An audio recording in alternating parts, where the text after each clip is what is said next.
a dark day. 50% of my video was just me being mad at Franco Colapinto. What did Franco do wrong? Um, no, when he was like, all of the hate Kimmy got was GP's fault. Like drivers and race engineers need to watch their words. When literally 3 weeks ago he was like, Lance Stroll sucks and can't drive and is constantly. Wait, why are you ranting about this again? I don't know. I got onto it somehow. Well, because in my video I was like, Kimmy Antonelli sucked pond water this year. You know he lost to George by 150 points Yes. in a midfield car. I didn't know it was that bad because I was checking the standings for Oscar and not Oscar, Ollie and Ocon because I was like, oh, did he actually end up beating him? But Oh, that's actually a fun one. I looked at the constructors and like this race didn't change anything. yeah, DC standing. yeah, it was actually pretty close. But I actually have my computer available to me to look at on this live. What a concept! nice. Oh, yeah. What a dark. P4 in the championship. Congrats. He beat Charles by like 60. What's that? 6-7. Oh, 77. I'm stupid. congrats to George Russell. He sucked today. Respectfully, we would have needed both Charles and George to get above because they would have just team orders. Yeah, and that was not happening, tragically. Yeah. Oh, I just like Max Verstappen simply don't get rage baited by the most British person in the world. Yeah. But I mean, I don't think Max gives a fuck, to be honest. But the thing is, Max, I give a fuck. So also the Vegas DSQ, was like the only reason this was even interesting. yeah. No, I'm just being mean to George Russell. There was nothing really he or Charles. I called him a flop ass bitch while I was watching the race, so like I was lashing out at George for unrelated reasons. So it's really not his fault. No, he and Charles, like that was not happening. You know what I mean? But unfortunately, so what? 86 was Charles beat Lewis by like 86. yeah, Great race pace from Lewis today, but like simply you are not doing anything of meaning and significance if you qualify significantly behind your teammate every fucking weekend. yeah. Well, I also think that like the undrivability of the car is easier to compensate for over race pace because you're like than a quali lap because like you're yes, you're sliding around and everything, but like you don't need to be at that like not everybody else is at their absolute maximum pace. You know what I mean? Yeah, and just in general, like the Fuller fuels a tank. Yes. Fuller tanks of fuel. The way I knew exactly what you said. I didn't even register to me that you said that wrong. I was like, Antonelli, flop ass bitch. yeah, How do you come 169 points behind Russell in a midfield car. You suck. Well, and to be fair, like it's not really Kimmy Antonelli's fault, but like unfortunately, we are in the situation we're in, and the fact that Toto Wolff, like it pissed me off at the time when Toto Wolff was like, "Oh, we don't need Lewis Hamilton. Like, who even is Lewis Hamilton? Because we have we actually have summoned Ayrton Senna's soul from beyond and put it into this child. Do you know what I mean? He's the next Max Verstappen, and I'm like, you better hope he's good, and he wasn't. So. And it's like, okay, wait. Also interesting. I was thinking bad. I'm doing bad. That's how I'm doing. The okay, ranking the rookies this year. What do you think? Like, I would say probably not Oscar, Ollie or Isaac, number one. I think you could make a case for either of them. Has your number one the it's like slightly unfair to be like one got a podium, one Right, other because got a he's in a right. because it's like kind of a fake podium because Lando's engine blew up, No, but not it's even that it's a fake podium. It's just that like the Toro Rosso is better than Haas. Like Ollie was sure. could never have been in fourth. Like you know what I mean? Like Ollie in fourth place is a lot crazier than Isaac in fourth place because no offense to Isaac, it's just that the Toro Rosso car is a lot more competitive than Haas. Yeah. Ugh. But also like it just is what it is. So that's just me making my but Isaac also like I think that they both like pretty much maximized. So I don't know. I don't really have a problem. Hadjar didn't make it into Q, had a perfect Q1 like streaks through like summer break or some shit. And like given that he was comprehensively kicking the ass of Liam Lawson in that stretch makes me think that like I'm gonna go Hadjar, then Behrman. That's Like fair. they're definitely on the same tier. Yeah. And then Gap, Antonelli. I think Bortoletto did better. Bortoletto beat it well, lost to his teammate by less than 150 points. I mean, in fairness, when you only score 50 points. Bortoletto lost to an Alpine. That's fair. Kimmy did well. Kimmy sucked. Kimmy lost by 150 points to his teammate. Yeah, but Kimmy also has George. Are we going to pretend that Nico Hulkenberg and George Russell are equivalent teammates? Yeah, I've always thought Nico Hulkenberg was good. What are you talking? Oh. Okay, I don't Kimmy count. did as well as people with reasonable expectations expected. He did not do as well as this is the second coming of Ayrton Senna. We have the new Max Verstappen. Implied, suggested 2 third places in races where the McLarens one where the McLarens DNF'd and 2 where both McLarens forgot how to drive on Saturday. Yeah, I mean, yeah. I guess. I know. If saying Hadjar did way better than Ollie reasonable, like No. Behrman, he made Yeah. in both the standings And in general. heads, like everything. Both of them should have been. Both of them have the same sort of quote unquote best result of P4. Yeah, it's also hard. Behrman put in star performances in both Mexico and Brazil. And yes, I know that Lando's engine blew up in Zandvoort, so Hadjar got on the podium. I think Hadjar did so slightly better. That's fair. I mean, Hadjar's been excellent this whole year. Like, I'm not saying that's not what I'm not trying to say he hasn't. We'll get to the max strategy of it all because I agree with Kieran. Yeah, they have to try something. I agree. So I think it's like Antonelli third. I think that Antonelli. I think crazy take. I think that post Red Bull, Liam Lawson was better than Kimmy. No, he wasn't. No, he wasn't. No, he wasn't. I'm just mad at Kimmy Antonelli right now. So. Sure. Oh. But like. No, he gained it. We don't have to lie. Yeah, Kimmy Antonelli gained a hater this week, unfortunately. Gained? You've been driving the hate train for months. Don't say that. Because I'm not listen. Also, I feel like not the real hate. right. Like I feel like we have to differentiate between discussing people's sporting performance and like being in their comments being like kill yourself. You know what I mean? Like never once have I left a comment on a driver's Instagram ever.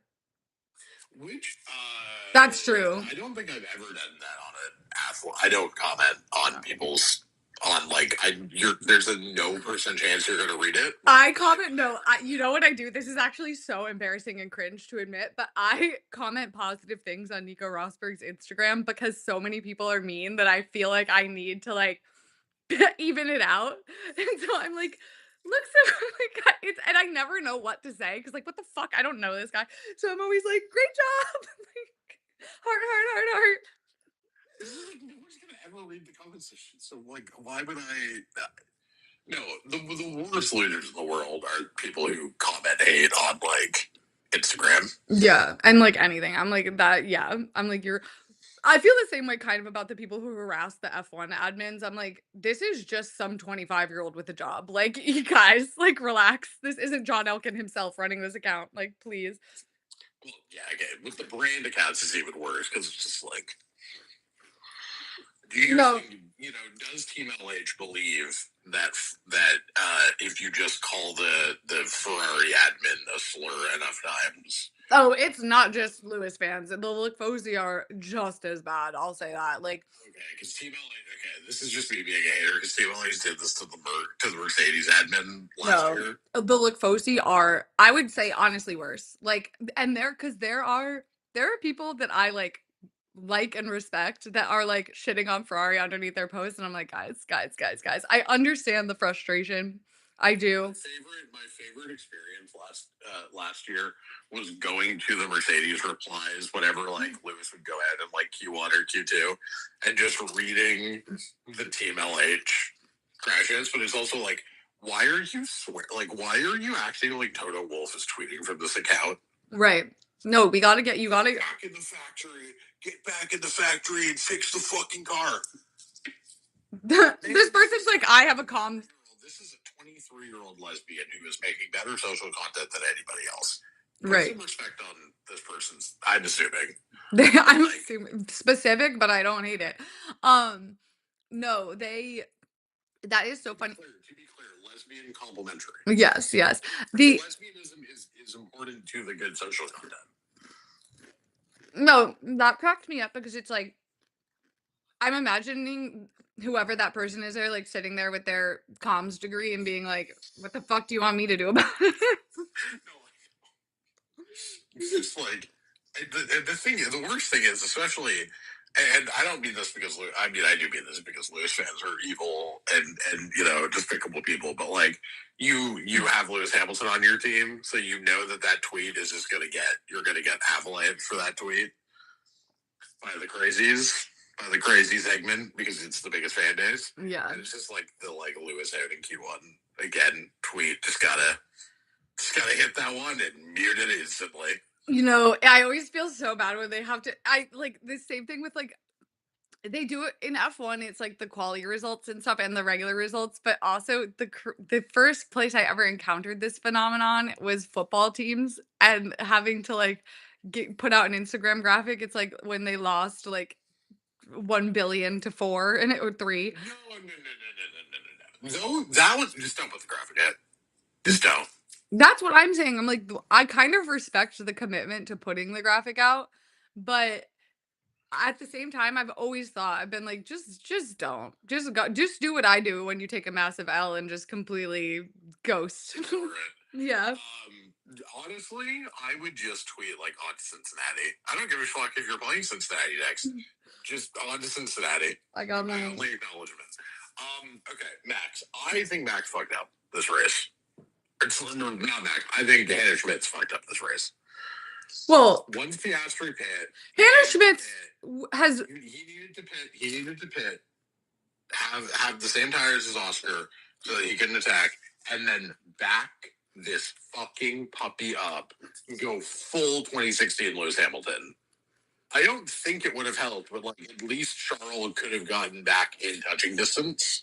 Yes, but I don't think it would have helped. And also, to be fair to Hannah Schmitz, her entire job that she's been assigned is get Max to win the race, and she did do that. But like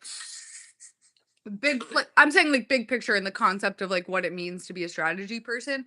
But no, I agree with you. Because they had to try something. You know what I mean? I don't think it would have worked, but like it was just fairly obvious to me that one Charles pit.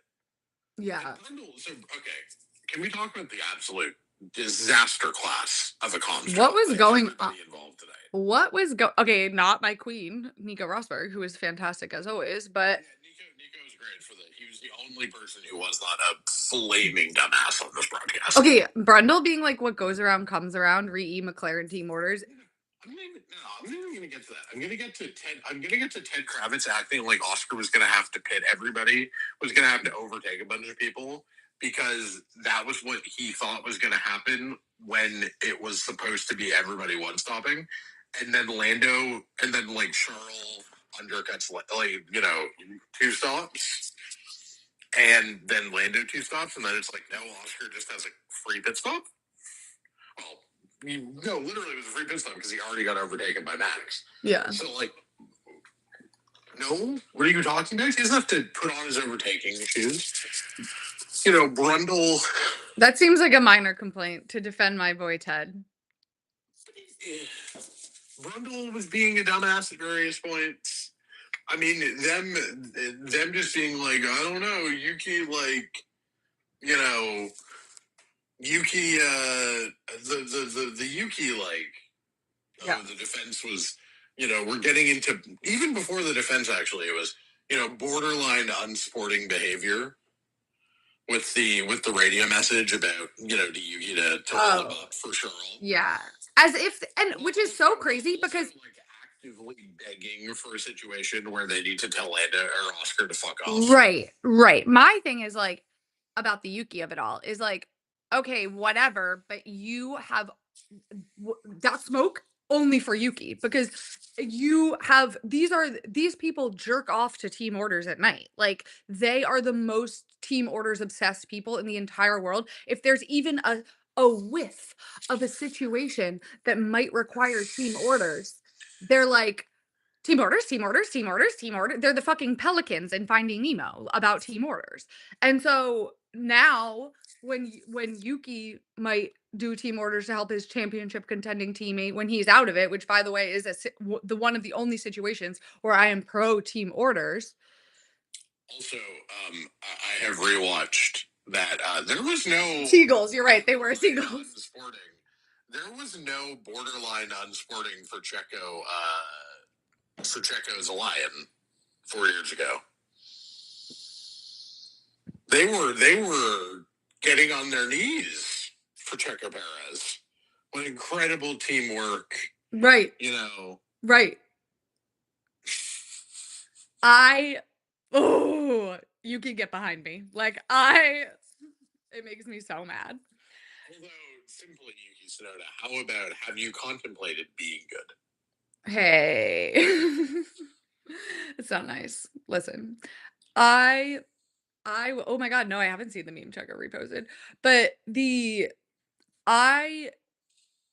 listen, Yuki should have taken him out. Period, full stop. But yes, just do it. Do you think Max would pay you €5 million to do that? Come on. You think there wouldn't have been a nice juicy Christmas bonus? Right. In your because he's still a Red Bull test and reserve driver next year, right? I thought is he not going to Toro Rosso? No, Liam is taking the Toro Rosso seat. Liam already has one. Lindblad is taking the other. Oh, yeah. Are you not excited for Dev's BFF? I don't care. I'll form an assessment of him at the time. I don't like to get too attached. I don't think he's posted a thirst trap to Instagram yet, so that is my important concerns taken care of. I don't care about the Red Bull situation is the thing. Did you have to go? 1 second, my mom's here. Did you have to go to Trader Joe's? Yeah. Oh, I'm sorry. That's fine. Oh, I just put it in the bowl. What? Yeah, I might have to do a double. Like. Yes. Oh. You're gonna have to put in there. Yeah, I have to ask Joyce for his address. I'm like, I don't know, but also I'm live, so just so you know, anything you say is on the internet. Just warning you. Oh, hello, say hello to my mom. Hi. But yeah, no, that was but also maybe Yuki's like fuck Red Bull, like I'm not helping you people, which is valid, but I feel like he and Max get along. I don't know. One Max has been plenty nice. Like he was plenty nice to Yuki. Yeah. Yesterday.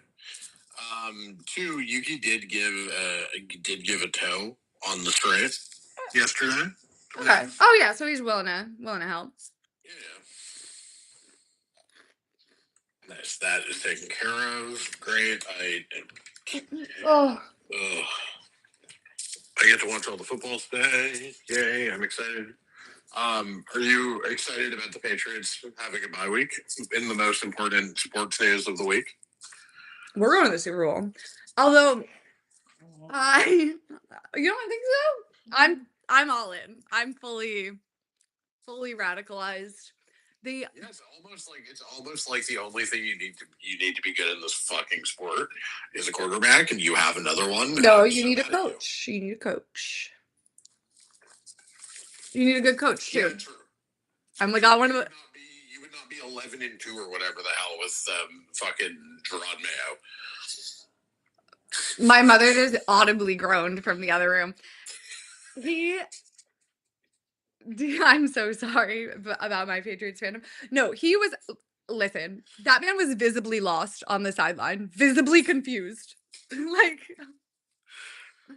it was so bad. It was so bad. But now we're back, and it was great. We gave the other You gave the Bills like 3 years to win a Super Bowl. They failed, and now we're here. and now we're here. But I am like, maybe this is like my good football karma is like taking away from my F1. You know what I mean? Like, I'm like, because this F1 season, because obviously when the Patriots were bad, I watched the games as a form of penance to myself. Like, I was like, I like have to, you know what I mean? But it was difficult. Three and out, three and out, three and out. Like, it was depressing. But now that the Patriots are good again, I kind of feel that way about F1. I'm like, I'm happy this season is over, and it's not just because I'm, like, anti-Lando, I'm, like, genuinely, this season sucked. Like, not even in terms of, like, the overarching, like, plot of the season, because that was actually, like, fine, whatever, like, Max catching was interesting, but, like, I'm talking about on a race-by-race basis, maybe one of the worst seasons I've ever had the displeasure of watching. 2023 better than 2025. Dead ass. Because I'm saying, yeah, like on a race to race basis, like there were more. I'm just saying, Was Max gonna win? Sure. Okay. Yes, he yeah, was gonna win in 23. We knew that. One, qualifying in 23 was still often a banger, right? yeah, there was You more. had you had very frequent, like essentially comedies of error Yeah, that led to race wins or podium. It was always a weird, wacky podium. yeah, You had the Checo just completely forgetting how to drive lot for the back half of that season. yeah, and yeah, 2023 kind of gives 2020 energy to me in the way that like. Yeah, the result was like kind of never in doubt, and Lewis/Max won like 99% of the races. But it was like, yeah, there was always some like weird like shit happening. Like the races themselves were very entertaining. Whereas like this year, I feel like even though we kind of had a wacky and weird championship battle, first of all, the people involved in said battle like practically never raced each other. And then also it just seemed like, I don't know, there was a lot of boring races this year. Yeah, it was not a good season. Yeah. Whatever. You know what? Twitch streamers need representation too. I'm happy for Lando. Look, here's the thing. We just have to remember one thing. This is an engineering title first. Yeah, but he's still no, that's like I'm not. I will say George Russell is still a better driver than Lando Norris. I don't give a fuck. the sexual tension between me and tweeting out that picture of me wearing the t-shirt I have of the Lando quote on it right now and getting death threats all over again. But Look, I'll put it. Look, I will say, like Lando's back half of the season was great, was spectacular. Like genuinely, I will say this, and this is not even being facetious. I I have never attempted to hide it. um, I'm not even being facetious. Lando locked in when he needed to, which oh no. well, did he lock in? Or did Oscar Piastri lock himself out? No, Oscar. I've never been more right than I've been about my Oscar Piastri take from the beginning of this season. So Yeah, the victory laps I used to get to take on that take were a lot more fun than short this. lived, short lived. I Oh. mean, so here's the slightly terrifying possibility. I'm just gonna put this into the universe for you. Okay? I'm gonna write Toto Wolf. Forget about commenting under Mercedes posts. I'm writing Toto Wolf a letter being like, you need to lock the fuck in right now. So that's a good segue for what I'm about to say. If Mercedes doesn't lock the fuck in, I know. here is basically the choice before you next year. Fernando Alonso, if Mercedes doesn't lock in, Fernando Alonso's third. Okay, wait. Sorry, pause 1 second. When Lando does bad, he's a bad driver, but when Oscar does bad, it's okay. We just It's not. No, no, we just talked about how Oscar was bad for like 3 minutes. Like, how did you take that away from that sentence? But okay, continue. no. Oscar sucks. No, Oscar's a fraud. He's a flop ass bitch. Okay, completely. Oh. No. So, given that Oscar is a bad driver who sucks, Okay, that's a little bit. That's Mercedes flops next year. Your choices are Fernando Alonso's second or third WDC, don't Orlando Norris's second. don't even say that to me. Could you survive a Lando Nando title battle? You'd never hear from me again. Genuinely. Genuinely. So what? Okay, so the reason I am saying this, But you know what? No, this is okay. So I was actually thinking. straight up need to start standing George Russell. I am. He's literally your only hope for next year. You want to trust Kimi Antonelli or Oscar Piastri to do this job for you? No, flop city over there. You want to trust Lance fucking Stroll? I'm gonna become a Lance. If I'm gonna I'm gonna be The funniest outcome of the season is Lance Stroll winning Australia. Yes, that would actually be the funniest outcome. No, Lance. Imagine if Lance Stroll randomly became good. Like that would be crazy. The Lance Stroll's a wet weather masterpiece being Australia. Okay, so no, I've actually tricking everybody into thinking that he's going to be competitive and then immediately going on a run of like 5 straight Q1 eliminations. Come on, what sounds more Lance Stroll than that? No, it would be that would be the most Lance Stroll thing of all time because he is like random like one session a year he like randomly becomes Ayrton Senna and then the rest of the time he's terrible. It's like what's going on there? But no, I've actually been thinking about it and maybe we'll do a podcast ranking all the drivers. I don't know, I can't do it off the top of my head, but I don't even know if I can name them. I always forget one. I'm always like, oh, I'm gonna do like I'm like F1 drivers as like XYZ. I can do mine like broad tier list off the dome. And then you can just like fight with me if you want to do that. Well, but first wait, this is so I've been thinking of this is of my the slant I'm gonna take on this, okay? How am I gonna cope with this personally? And I've decided we're just fully pivoting back to the subgender. Like I can't help Charles, you know what I mean? Like Ferrari. No, I've got the better slant for you, okay? What? Jenson Button needed to win his first WDC before Seb Vettel won 4. You know what? That is also Charles for Pete incoming. Yes, exactly. Oh, you know what? Hopefully. But also like Let's do the tier list of talent. I really don't want to do this. Oh, come on. Like what a boring, no offense, but like what a boring concept. Like who cares? We all argue about this. There's no way to actually know. Like you have to judge them on the full corpus of their career, and saying that Fernando Alonso is better than Lewis Hamilton in any way should be a death penalty worthy offense, in my opinion. Also, the problem with Fernando is like when Fernando has a flop weekend, nobody notices. The car must just suck, you know. No, nobody has ever gotten more benefit of the doubt in the history of giving people the benefit of the doubt than Fernando Alonso. Like because like right now, because he has scroll, it's like I don't know what is the car actually a Q3 car or a top end of Q2 car, and he got eliminated in Q1. I don't fucking know because Lance Stroll turns Q3 cars into Q1 cars all the goddamn time. No, you said it the best. You said it the best the other day when you were like, he's having Fernando right now is George and Williams, and that like it's just impossible to tell because there's no comparison. A competitive benchmark. Yeah. Is he sucking or is the car terrible? Literally impossible to say. I think the car's gotten better, but I mean, but these kinds of cars are notoriously fickle circuit track to track, and it's like, is it a track circumstance thing that means like, is it just that the car doesn't suit the characteristics of a track, or did Fernando just flop like a flop? Yeah, and like I just don't feel like doing the Lewis thing right now. I'm not in the mood. It's not the time. But you know what? Seb and Max still tied on world championships. So that's a silver lining to this whole scenario. Are you looking for?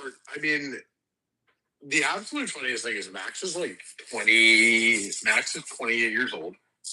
Okay, so Seb was young when he won his fourth. Hang on. I need to Google. No. I wasn't getting at the WDC thing. Oh. Max has, I think, 71 career wins. And you would look at that age and age and wins profile and go, oh, he's gonna easily beat Lewis for the wins record. And like, but F1 is such a funny sport, Yeah. That like he might not, because if he just never gets a competitive car again, if it ends up being a Mercedes, Yeah. like if he just makes a couple of round careers, how many people do you think would have said Fernando Alonso wouldn't win a race in the turbo hybrid engine era? Yeah, true. No, that's exactly my slant is congratulations, Sebastian Vettel, for winning the 2025 World Championship. I also think Max Alonso being 24-0, like respectfully, George, like George fucking 20 something or 16-0 Nicholas, like he was like 50 something and 0 until Latifi finally beat him against his Williams teammates. Like, well, and also the thing is people love to throw like the Seb Lance head to head in it, but they also include the 4 races that Seb did not participate in that head to head. It's like, okay. And also like fully respectfully, like the Aston of that era was like an undrivable piece of shit.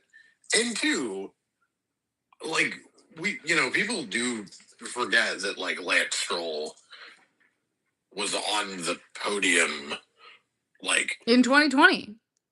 multiple times in 2020. He got a pole position in 2020. Yeah. No, I know. No. Was Turkey 2020 when Lance got the pole? I think so. No. Yes.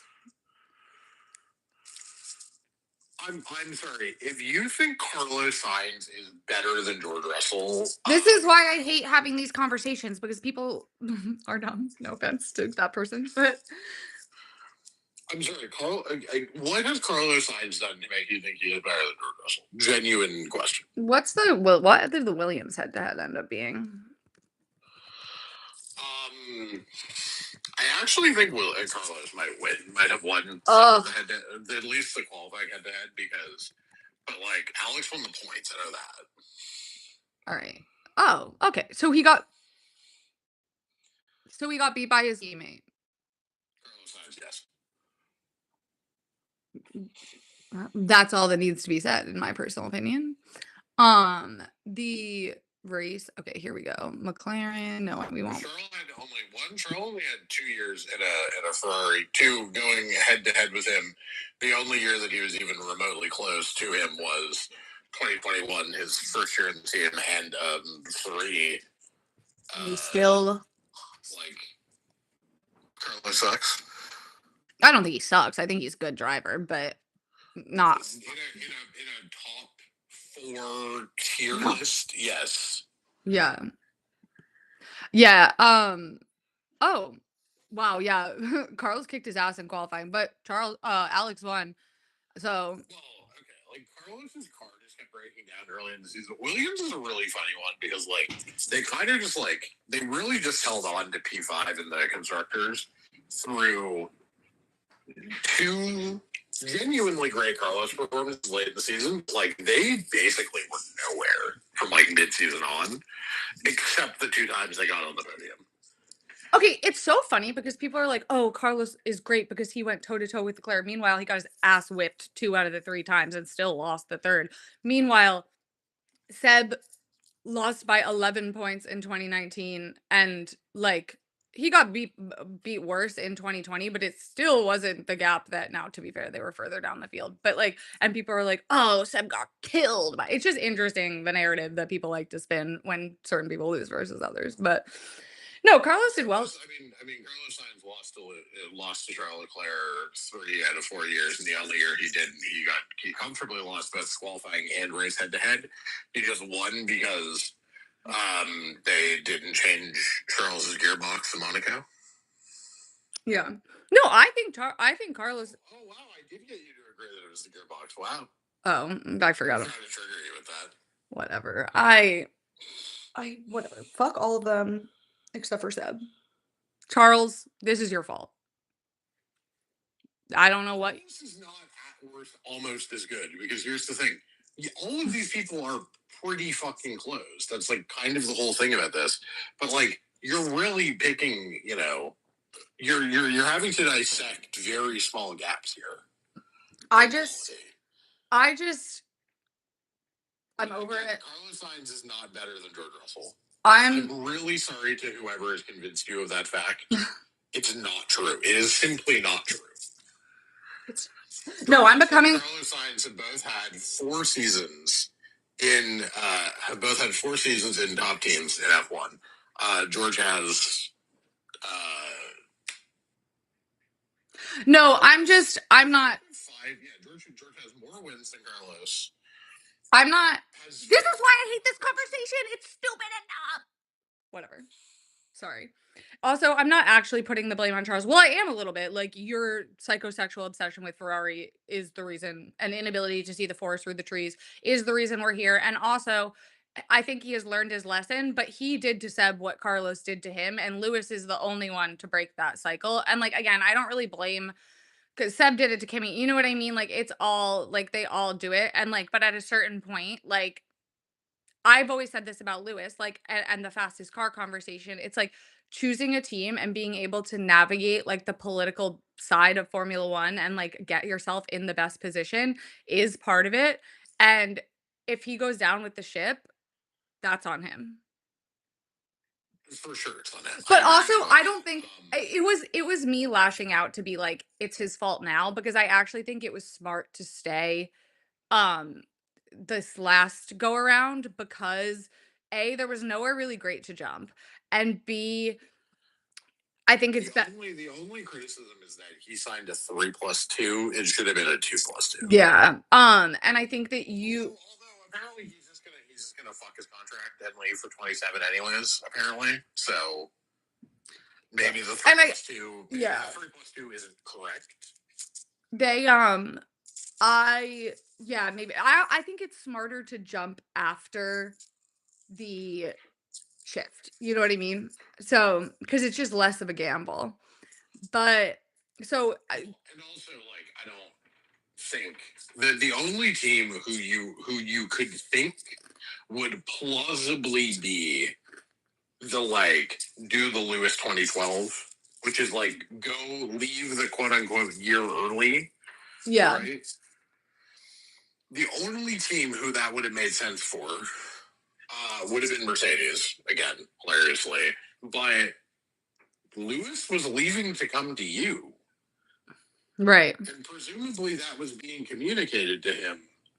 So, like, and frankly, I don't think there's anything to suggest, like, I don't know, like, because remember, this decision was being made in February, or in January. Charles signed in January of 2024. Yeah. An extension that for like, so that's 2 years out. When Lewis made that decision, they were like 14 months out. Yeah. Lewis did not sign his Mercedes contract until like Brazil 2012, basically. Yeah. Like right in that window, or it might have been a bit earlier than that, but like Coda ish. Like Lewis was like 13 months out, 15 months out from like testing basically of the new Yeah, cars, it of was the new era cars. I was like, okay, cool. I'll trust you when Nicky Lauda tells me, oh, trust me, we've got an engine that's 2.5 seconds faster than right. everybody else. Yeah, the We Nikki of can it run this all. shit. We can run this shit in fifth gear and beat, Red Bull. Right. But like, I don't think Charles should have trusted 2 years out. You're guessing at that point. You know what I mean? No, no, To no. go to a team that Lewis Hamilton is trying to leave. No. I'm just lashing out because I'm mad at Ferrari.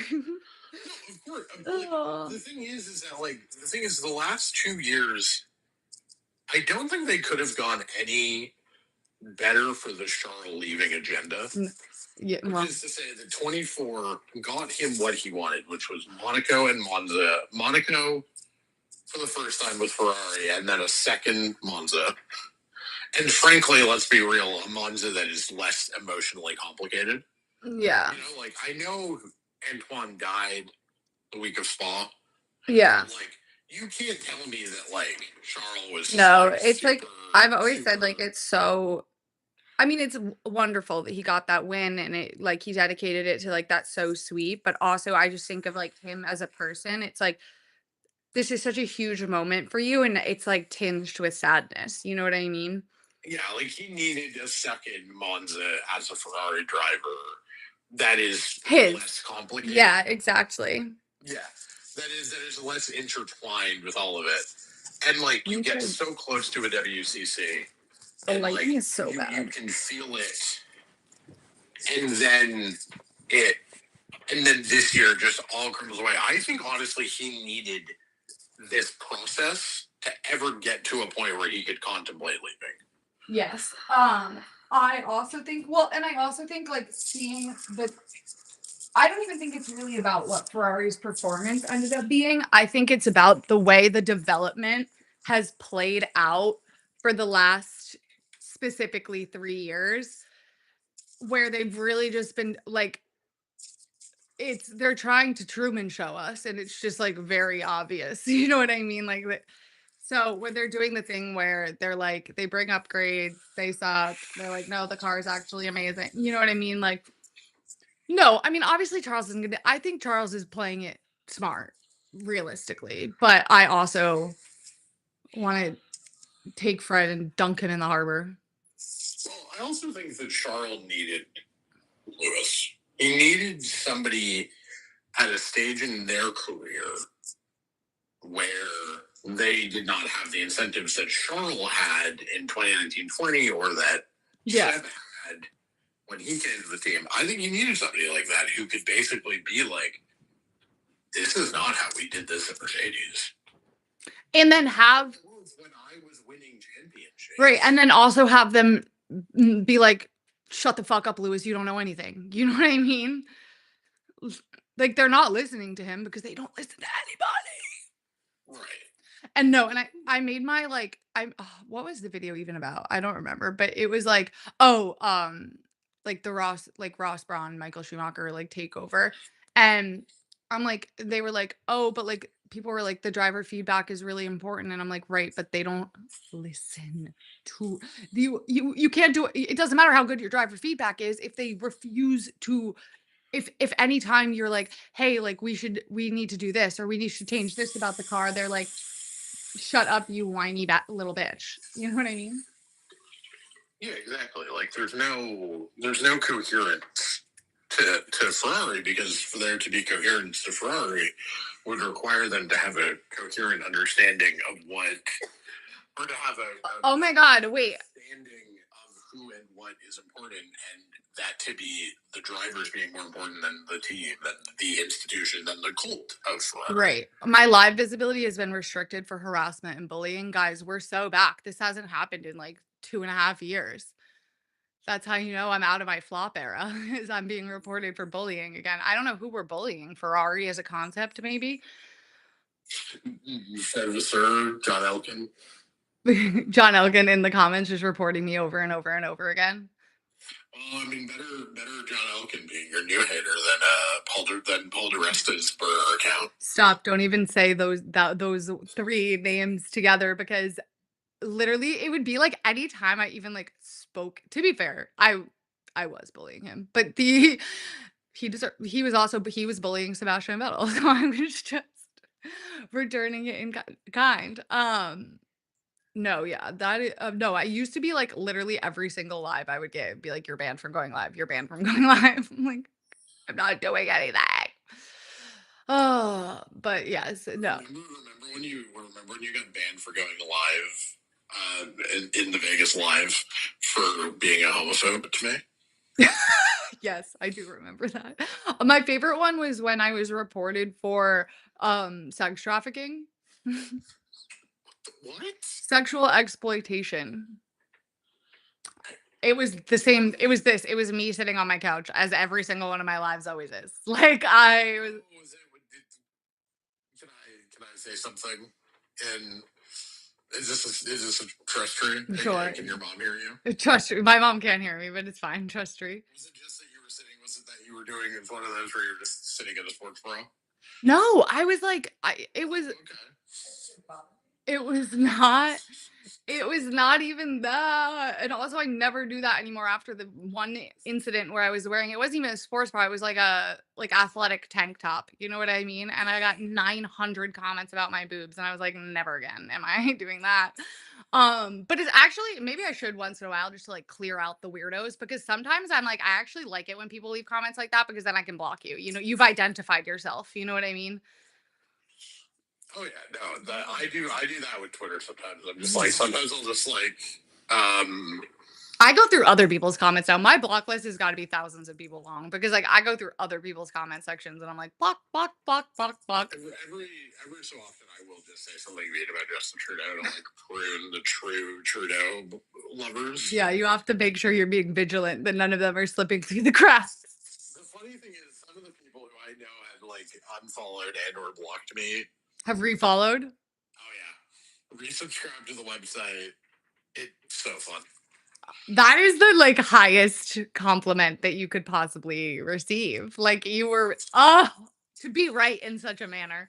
No, that was the first. I mean, I think Mark Carney winning the election was pretty damn fucking nice too. You know, That think that was better than the Twitter randos teams, Manuel. definitely, definitely. No, when I heard that Justin Trudeau was resigning, I was like, "Oh my god." I was like, "He did it. He did it. I'm so proud." And then Mark Carney winning the election, I was like, "Oh, nobody you it's real talk, nobody has ever been more right in the history of being right and wrong than you and your Justin Trudeau what? Oh, okay, 1 second. Pause. Brief pause in my live. Turning you this way. Sounds good. No, actually, just staying like this. Sounds good. No, actually, just staying like this. Okay, the Snow Mexico thing. I used to be annoyed by it. It's actually quite funny. Okay. It's bye, mommy. Bye, sweetie. I do think the funniest echo of 2026 is just like an Adrian Newey masterclass. You know, No, I like I want Mercedes to win the title, and mostly because I don't think Fernando can actually like deliver the performances week in week out anymore. You know, the dude is like 47 years old. No offense. But like, I do think Aston just like instantly lapping Ferrari and being kick ass at mid-season development will be the funnest outcome of 2026. All right. Thank you for coming. Oh. Good luck on Look, I don't think it will be Mercedes dominance at all. I just think that like the cars will be. I think McLaren and Mercedes will be roughly equal on cars, which will mean, which will mean George wins the WDC. But like, I could totally see a McLaren WCC George WDC next year because, like, I do think Kimi Antonelli is probably the worst of the four drivers between the McLaren and Mercedes teams. Um, who is my surprisingly good team? I did a list. I mean, I have Williams, I think, P4 in the constructors next year is my early prediction. Alpine, P7. We can maybe call that surprisingly good. It's for people who missed last week's live. I have Merck, McLaren, Aston, Williams, Ferrari is my top five. Oh, my mom is six. Sorry, my mom is genuinely the goat. She came down twice to help me move, and it just would have been such a nightmare to do it by myself. What are you ranking? Oh, next year. I was just trying to fill time with like 2026 constructor stock because I was just saying, like, I actually like my sneaky real hot take. I think everyone kind of knows about the Aston. I don't think the Aston being in the top three qualifies as a surprise. No. Okay, if we rank team by engines, like, well, no, because the thing is, like, other than the Mercedes, like, what is even the remotely interesting one? Red Bull will be Racing Bulls. Haas will probably beat Cadillac, but Ferrari will beat Haas. And then I feel like the Mercedes engine rankings are going to be fairly easy. It's like either McLaren, Mercedes, Williams, Alpine, or Mercedes, McLaren, Williams, Alpine. Like, does anyone want to claim Alpine's going to beat Williams? No. Does anybody want to trust Flavio Briatore over James Vowles? Here's the thing. I trust Flavio. I want Flavio in my corner all day because he's evil, and sometimes you need a little bit of evil to cook. But at the end of the day, Alpine, it's still the French. You know what I mean? And also, Flavio is like a little bit rogue. Like he's Aston doesn't have the Mercedes engine. They've got Honda. Honda. Yeah, I'm interested. Honda, I feel like is the biggest question mark. Yeah, I think everyone's kind of just like slotting Aston into like below Merc, McLaren, above Ferrari, Red Bull. You don't think Ferrari's innovative, groundbreaking engine design is going to work? Well, I think what's happened pretty clearly is I think what is sort of what we know to be true, what we at least heavily suspect is true, is like the Mercedes engine will probably be the best. We know or think we're pretty confident that the Ford engine and the Ferrari engine are going to suck. Yeah. Which is leaving this like morass in the middle of like, well, if Newey is, you know, the king of the aero ring, ergo, if he can, if he can get on top of the, if he can get on top, like if he has like a good enough engine, he like slots in above. God, I hope so, Kelp. God, I hope so. He like slots in above Ferrari and Red Bull, and then it's just kind of like, okay. Well, that's a lot of hope. Yeah. And not a lot of like actual proof. It's a lot of, well, there's no actual proof for anything, but other than that Ferrari fired their lead engine designer. So that's pretty, I would say, what we in the business call a bad sign. And Ferrari and Red Bull, have like lost like every single person who is any good at building cars. It's what's interesting is like, according to the columns I've been reading, I mean, I don't fucking know, but it seems like the aero is going to be more important, not less, in this new reg cycle, which would benefit Aston. But it's just a matter of how much faster the Merc engine is than the Honda engine, if it is faster, which I think we all probably think it will be, but maybe not. We know nothing about the Honda engine, but this is why everyone is just kind of like slotting Aston right in that middle of like, Mercedes and McLaren deserve kind of the benefit of the doubt. Yeah. That they're above them, but like Williams. But I also just haven't. Vowles isn't gonna really have like It's his make or break. He probably has the most on the line next year of anyone in F1. I No, would say. Toto Wolff and James Allison. Oh yeah, actually, you know what? You're right. You don't get to flop two reg cycles in a row because you know what happens. Correct. You're right. The reason that George's contract took so long was because, contrary to a lot of the media speculation, George would not have signed a 4-year no options contract. Yeah. If Toto had offered him 4 years, no mutual options, no ways to get out, 4 years you're committed to Mercedes, George would not have said yes to that. Yeah, that's why it took so long. A way out himself if this car sucks, and at some point, yes, I know Toto owns now something like 25% of the company, but Yeah. at some point, the question of can you be both an effective team principal and an effective, Yeah. Do you just step back into less of a day-to-day off? I think if they flop again and James Vowles doesn't flop, they bring in James Vowles. But eventually that becomes a real But I at also least think I think pressure increases on Toto Wolff. which is why I'm going to be writing my letter to Toto Wolff to tell him to lock the fuck in, because it's also interesting to me that it's like people are like, oh well, Merck's going to be competitive because their engine is good. So let's pretend that we know for a fact that the Merck engine is going to be amazing, which we don't, but let's pretend for a moment in time. Even if they are good, it's like what are real concerns about James Allison's aero design. Yes. Right. That's my thing. It's like, what indication has Merck given that they're going to be able to compete with McLaren in terms of car design? You know what I mean? Yeah. No, the hope would be that McLaren had to stay locked on this car longer than they wanted to. Yeah. Because of Max. They were in a title race and Max. Well, because if it weren't for Max, it wouldn't have mattered the title fight between the two of them because they're both driving the same car. Correct, exactly.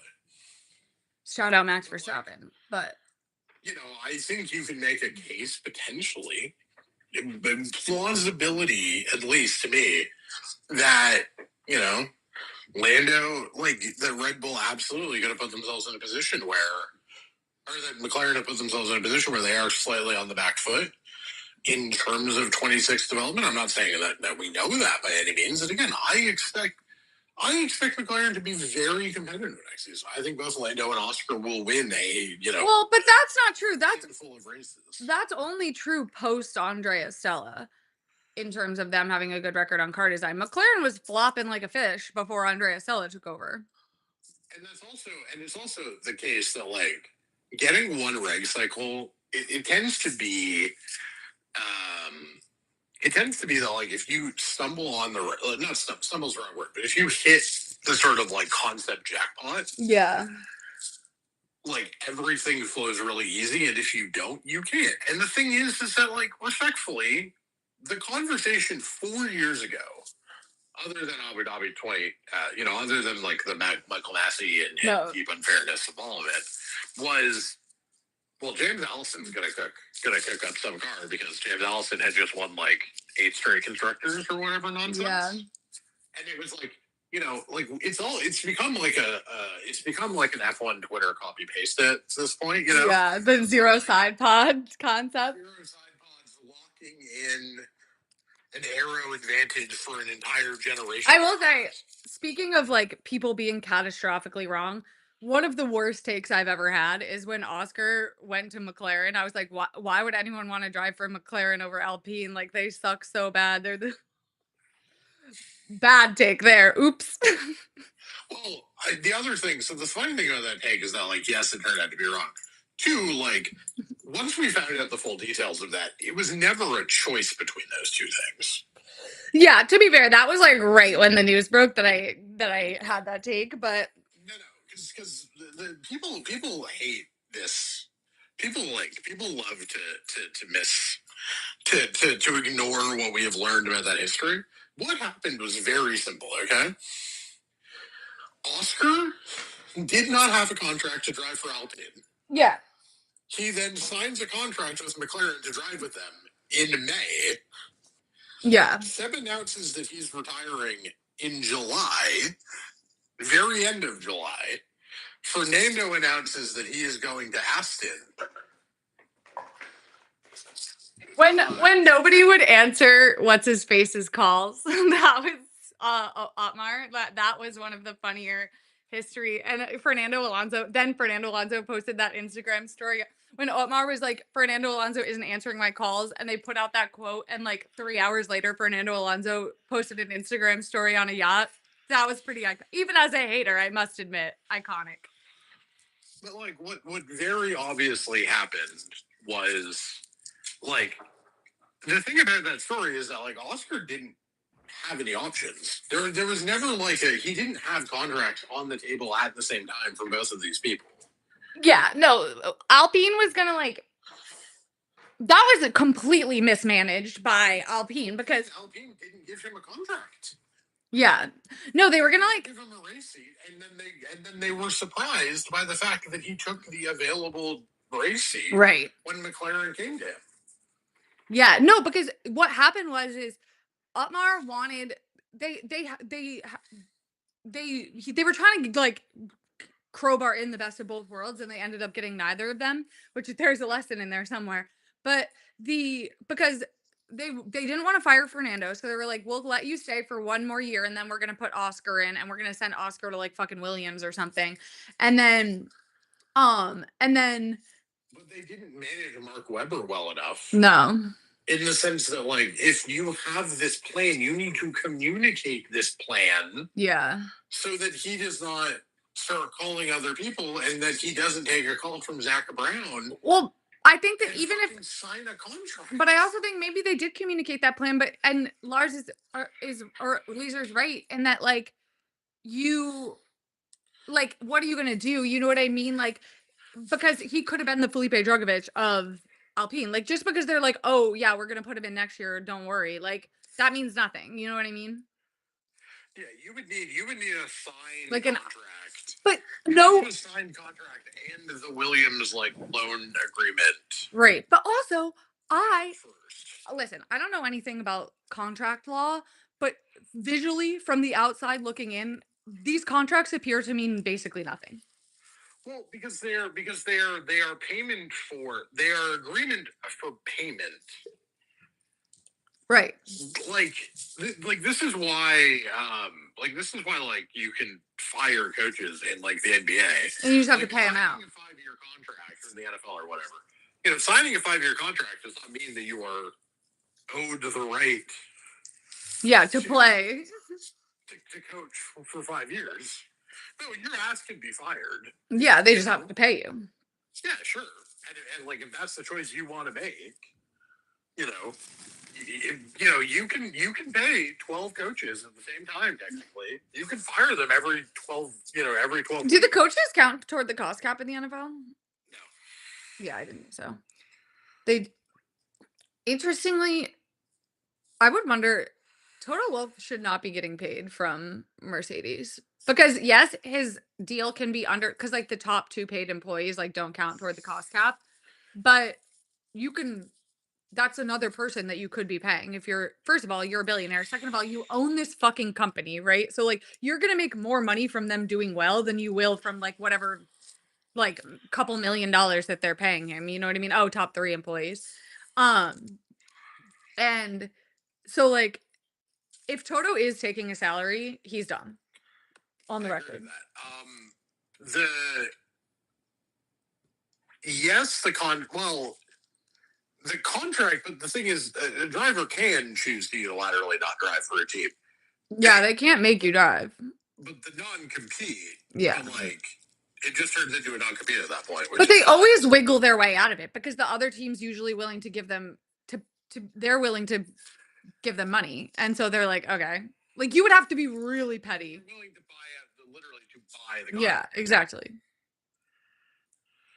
Exactly. Ultimately, contracts are about money and not labor. They can be broken with sufficient money, which is why we should never believe that lying bitch Toto Wolff when he says that, oh, we just couldn't get George out of his Williams contract. They were in poverty. Toto has owned that fact and said, I just didn't want to pay the money. Oh, I didn't know that. Well, Yeah. At least he admitted it. Toto and Claire Williams are both on the same page of what actually happened there, which is like Yeah. he didn't think that he made a quick calculation that Valtteri would do a good enough job, Wrong. and therefore he did not need to pay, because he also would have had to pay Valerie's whole contract Yeah. plus Whatever they're gonna pay George. yeah, plus the $5 million, and presumably George's contract had some, Oh no. sure, that would not have been ideal for Yeah. for a sporting context. Incorrect. Do you agree with my secure conspiracy theory? My favorite F1 conspiracy theory. How is that your favorite F1 conspiracy theory? Because I don't know, I feel like it's the most it's the one that I believe the most that I don't 100% know to be true. You know what I mean? Like there are some conspiracy theories that I'm like, well, that's not a conspiracy theory. That's just like very obviously what happened. Do you know what I mean? And like they're just lying. Like So I have a better F1 conspiracy theory, and I don't think you're gonna like it. what is it? They fucked up the box order to Charles in Monaco to please Carlos Sainz Sr. Oh. Santander. Oh, I firmly believe that Ferrari under the influence of the evil trio of Carlos's was actively working against Charles Leclerc in those years. Like the Hungary hard tire thing, the Monaco. What was the year? I always swap up which one was the gearbox year and which one was the year where they pitted him 800 times. Like I always forget. 21 was drive shaft. 22 was the box stuck behind Carlos. Yeah. And 23 they just sucked. Oh, but also that one is like you're right. That is a true conspiracy theory because like there's not actually like Science Tinder and all of that. Like I do believe that, but also I mean Silverstone. I mean here's like Silverstone 2022 also backs this conspiracy. Singapore. I mean, which of the 1,000 Singapore bullshits are we talking? They're sacrificing Leclerc. Oh yeah. The funny thing about that race is that like one completely worked sacrificing Leclerc. It simply was the correct move.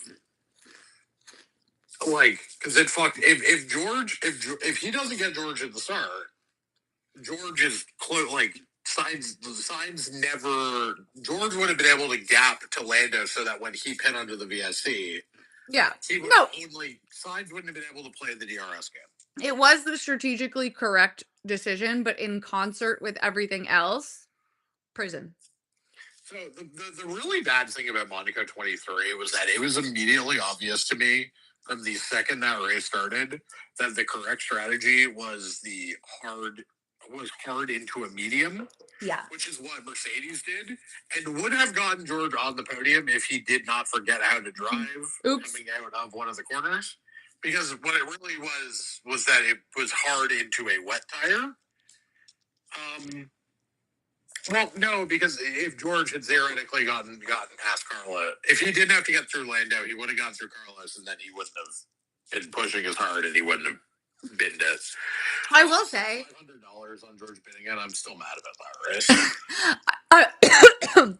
Sorry, I will say although it's tempting to blame conspiracy for the impeding thing because when you look at their radios from it was like 2022 and 2023 they just like wouldn't tell Charles that he needed to move aside and then he would get an impeding but it was both of them like they were both impeding like every other fucking race because the race engineers were just like not telling them to move aside. Like it happened to Carlos too. Like that was a Ferrari pit wall. Can I get a takeoff? Sure. If you do not cost somebody a material advantage, now that can be tires. That can be having to go. No, because now we're doing material advantage. What does that fucking mean? No, the rule is the rule is the rule. Move out of the way. I'm sorry. This nonsense about impeding on impeding the fastest car who is very obviously going to get through Q1. What the fuck? No, I think What are we doing here? I think How are you getting a penalty for impeding a guy who beat you on track anyways? counterpoint, it's not that hard to just move out of the fucking way. In Monaco, it can't be okay.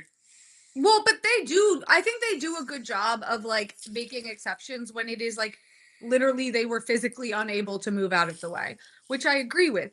But my thing is like I don't think this situation matters but should matter because it's like okay, now we're that's such a subject what matters means is like so subjective that and F1 rule implementation is always going to be subjective, but you should try to limit the amount of like calls, so to speak, that have to be made, right? Didn't get out of the session and or didn't force the use of a new set of tires. If those two things didn't happen, you should not No. get a penalty. No, because why should you it's no, because also impeding is dangerous. Move out of the way. I also think Your team, but it's not the driver's fault. okay, neither is it when there's a technical infringement. They still get disqualified. The team is part of the thing that we're doing here. If you didn't crash and you didn't cause a material disadvantage, it shouldn't be a penalty. No, because it's about what you do, not what the outcome is, because that's a roulette wheel. I think you should move out of the fucking way. You think that impeding in Q1 that doesn't cost anybody anything matters? I actually think it should be a 5-second penalty, not a 10-second penalty or a grid drop. But Well, the no, it's three places generally for an impeding. oh yeah, you're right. What am I talking? What am I thinking of? Anyway, but the Passing thing, leaving the track and getting an under yeah, advantage is now 10 seconds, not 5. yes, I thought it was fine at 5, but the No, because you just created the incentive to just like fuck it. I'm just gonna cut the Monza chicane, the first chicane at Monza every fucking year. yeah, but upping it to Just take a 5 second penalty. yeah, but upping it to 10. To be fair, I don't mind that it does this, but it does reward the Lewis Max Charleses who can play the game of like, I'm going to give you exactly enough space and you kind of had to overbrake to even be here. So like I know you're gonna go off the track and overtake me off the track. I'm gonna make you overtake me off the track because I know you're not gonna be able to resist. And everybody hates that. I don't. Here's the thing. Here's the really funny thing. The most egregious stewards call of the season, and like I don't care. I'm not. This is not sour grapes. Is giving Georgia drive through in Monaco. That is simply not what the rule book creates. Yeah. For that is like simply not what like the rule book is not a drive through penalty for leaving the track and gaining an unfair advantage. Okay, Yeah. that's not the penalty. Now, again, Monaco was such a farce, and Albon was backing up the field so much that, like, George literally, functionally did not serve a drive-through for it because Yeah. that race was not sport. That was not a sporting race. But dude, he should have gotten the same penalty that you always get for leaving the track and getting an unfair advantage. 10 seconds, not a drive-through. Yeah. No, the whole steward situation is like an issue. Well, the FIA in general right now. Problem. I don't know. The funny thing is that like the real conspiracy about that one is did they go at George because he is the GDPA president and they're pissed that the GPDA like not the nicest thing I can say about George Russell, immense Karen. No, exactly. It's because George planned on doing it, and it's like they often do this, and Because nobody else has ever planned to do something well, illegal. right, and like the thing is, like they always I think that a lot of times they punish like I don't think exceptions should be made for like because they had good intentions. You know what I mean? Like you shouldn't get a lighter punishment because you didn't mean to. Like you know what I mean? Like I don't also like it's impossible like it's very difficult to determine intent. You know what I mean? Right. And he did George, it's not that hard because he said it out loud. But the rule. But also, like, he did that to make a point, which is like, Right, and they don't and they the FIA notoriously hates it when drivers make any kind of point. So that's absolutely why they punish him more. And I hate it for the same reason I think the impeding thing should always be a penalty because the rule is the rule. And is it the rule or is it not the rule? And in F1, there are no rules. There's a framework that they use to make decisions, but it is six random people making it up on the fly, unpaid. well, yeah. But here's the thing: you need the same stewards. You simply need. This is my number one belief is that there should be a team of six stewards paid as a full-time job that go around the world and do this with them.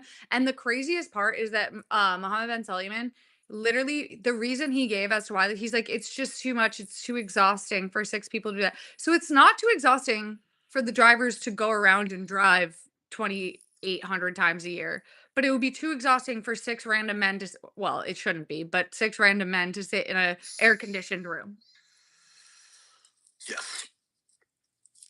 The funny thing is, if I were, I'm trying to think of what team I would do it. If I would want to do it as, but like, if I were one of the teams, I would just be like, here, take the $10 million to fund full time stewards and all of their travel. They have the money. No, all the travel already is in there. He's Never mind. forming Cool. what he's doing instead of this is forming an academy for officials where they're going to bring people in and I don't even know it's obviously the biggest like he's pouring money into the administration of the bureaucracy instead of like hiring the employees that he needs to hire like Do you think you could get? Do you think you could get good enough stewards for 150K a year? yeah, I'd do it for 150K a year. Mercedes take $1 million of your prize money this year. You can't P2 in the championship. But then they're going to be like the stewards Mercedes bought. Okay, fine. McLaren, Red Bull, Mercedes, Ferrari all chip in a quarter million. Yeah. Exactly. You can pick each. you can pick the top 6 and listen, it doesn't have to be I would be willing to have like 9 stewards and then like maybe there are alternates or maybe it's planned like which ones they're all going to be at. I would even be okay with 2 teams, right? Right. Literally. And like you do sort of like shifts, right? You do team A does Austria or does Australia? Yeah. No, you know what's interesting? Japan. The next crew does the Yeah. Eastern races. Team A is back for Miami. The European races are a bunch. It's interesting that you bring up the org chart because the person who is in charge of the stewards is the race director. And what Mohammed Ben Sulayem has done is completely eliminate that position essentially. It's not eliminated, there's still a race director, but now it's also instead of one person doing it all the time because the problem in replacing Charlie Whiting is that like it's not that he's never fucked up. It takes you have to learn the rhythm of the weekend. I think that position. Sorry. Before you make this point, no. Don't do odds and evens because, like, I'm sorry, you're gonna fly out a different crew. Yeah, that makes no sense. To just do it geographically. Okay? Yeah. Just like pick, like when they like, you know what? Like you're doing the 4 North American races at the end of the year. Like, congratulations, you're gone for a month. Deal. You know. And my thing is like, okay, so Mohammed Sulayem has completely the race director is now like pulled from a rotating pool of random people who are also unpaid, unlike before, which is when and what that move clearly is a transparent power grab because the race director is another center of power who can and Charlie Whiting's strength was that he was always willing he had a meeting with the drivers every week. He was always willing to listen. He was always willing to go back and forth with the teams and he earned a lot of respect because of that.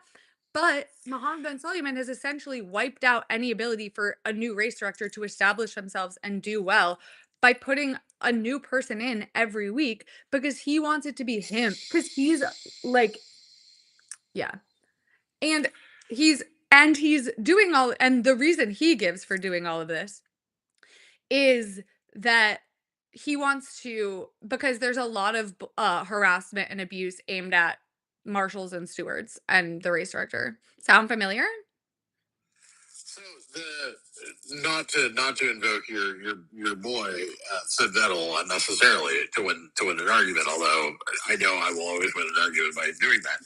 Do you think Seb Vettel would have told Charlie Whiting, would have said like, you know, tell Charlie Whiting to, fuck off or whatever the famous Mexico radio is, right?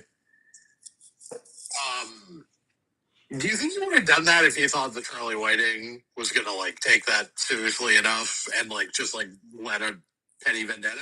No, he knew that he could tell that he could be pissed at Charlie Whiting, and they would fucking run into each other in the paddocks the next race and fucking laugh about it. Right. And it's not that he never made mistakes, but he did get a lot better over time because it's almost like there are always going to be new and unanticipated situations. But when making, if you have a, the experience of a million other like things in Formula One to draw from when you're trying to problem solve, you're going to do better. You just are.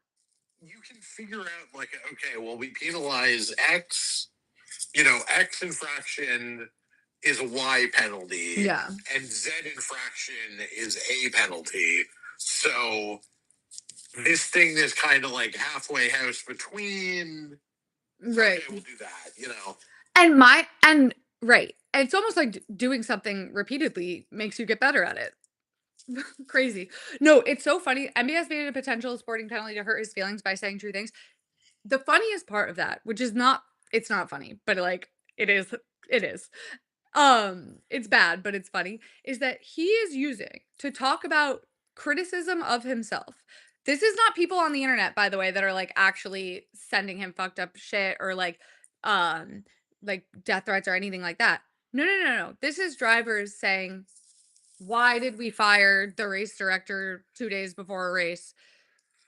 He in his in interviews and in the statement describes that as hate speech.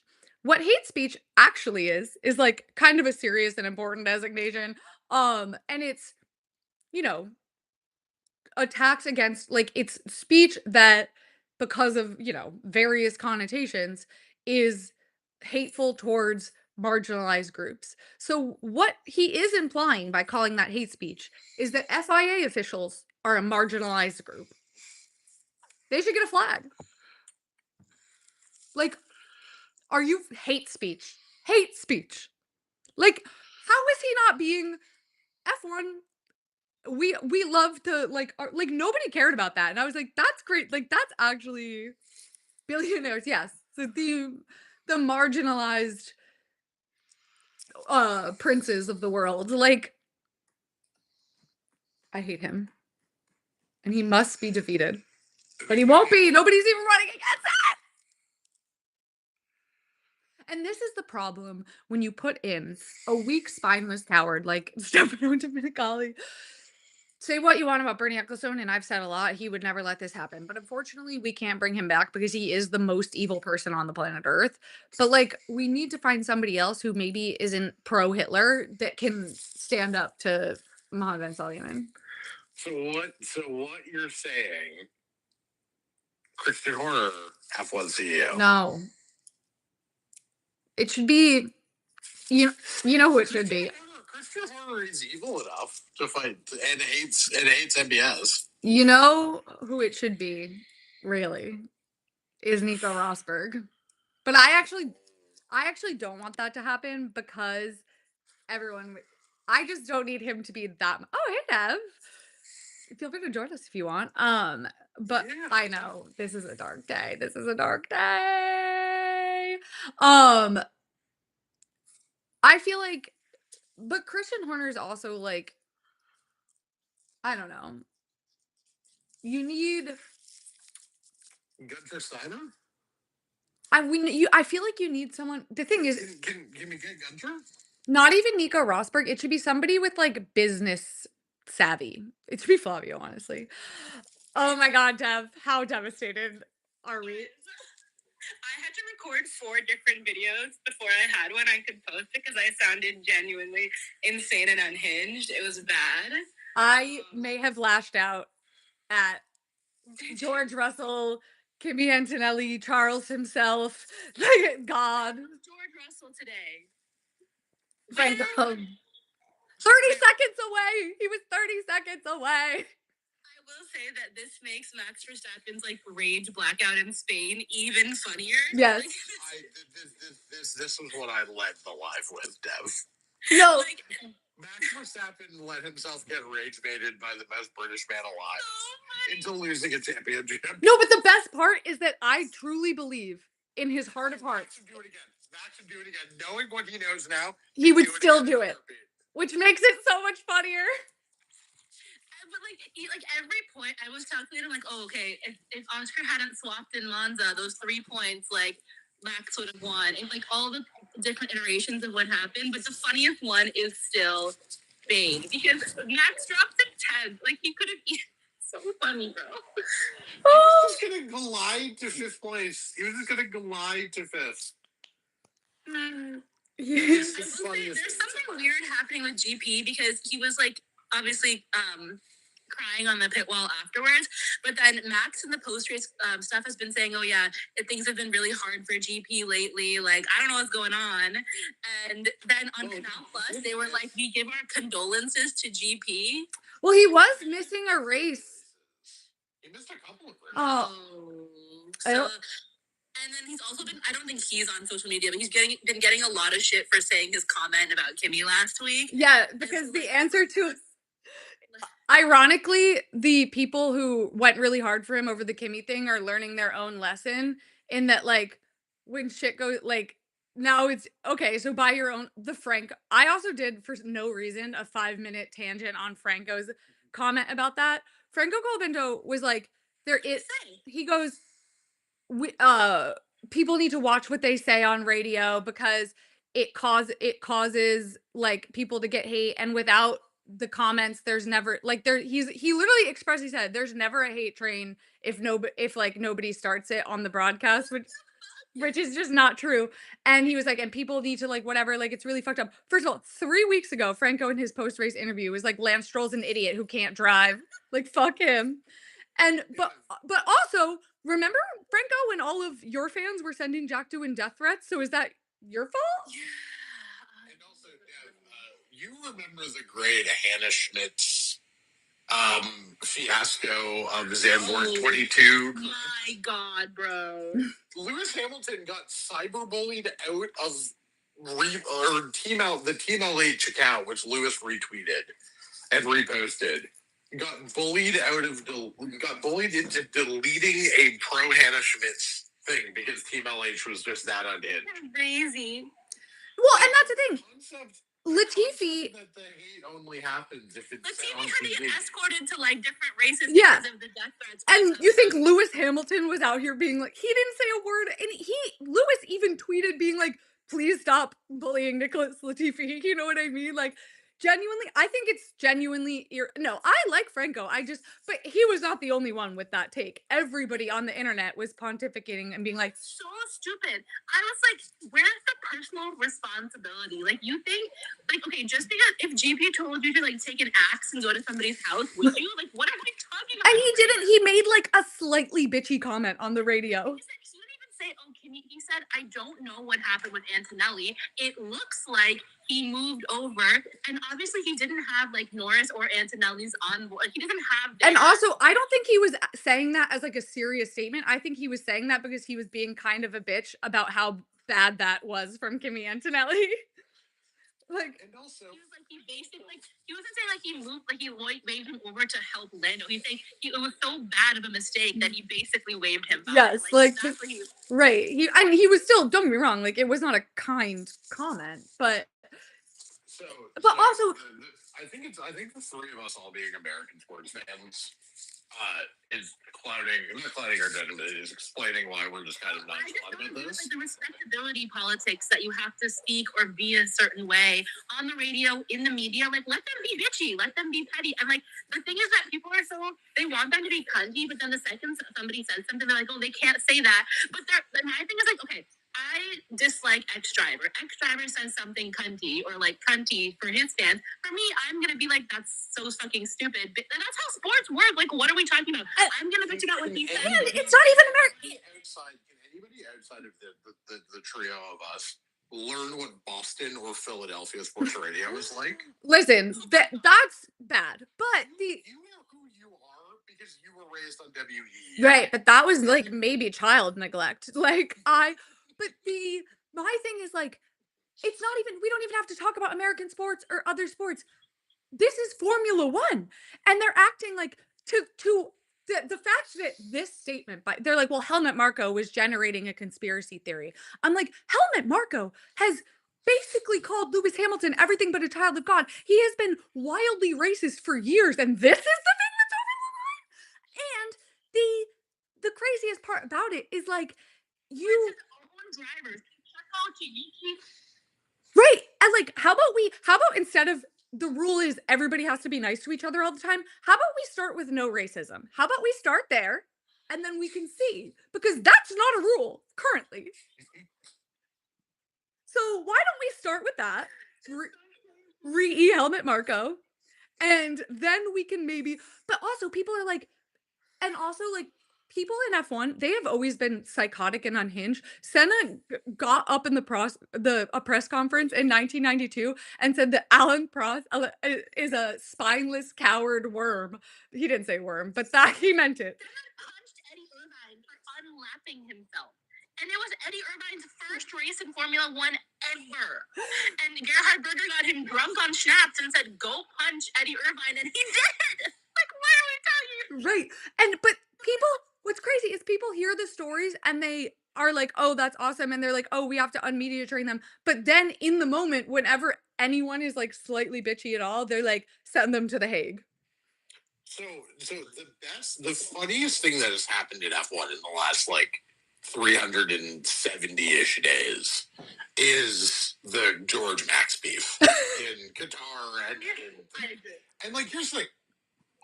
I love George. I like Max. Do I kind of think that both of them are right and both of them are wrong? Sure. But like, you know what I quite enjoyed? Why I quite enjoyed that beef? It was the funniest thing to happen. It was insanely funny. Max Verstappen being like, I only associate with high character people. No, you don't. No, you simply do not. George Russell just not shutting up. George Russell being like Max Verstappen is a violent monster. But like just never stopping. No.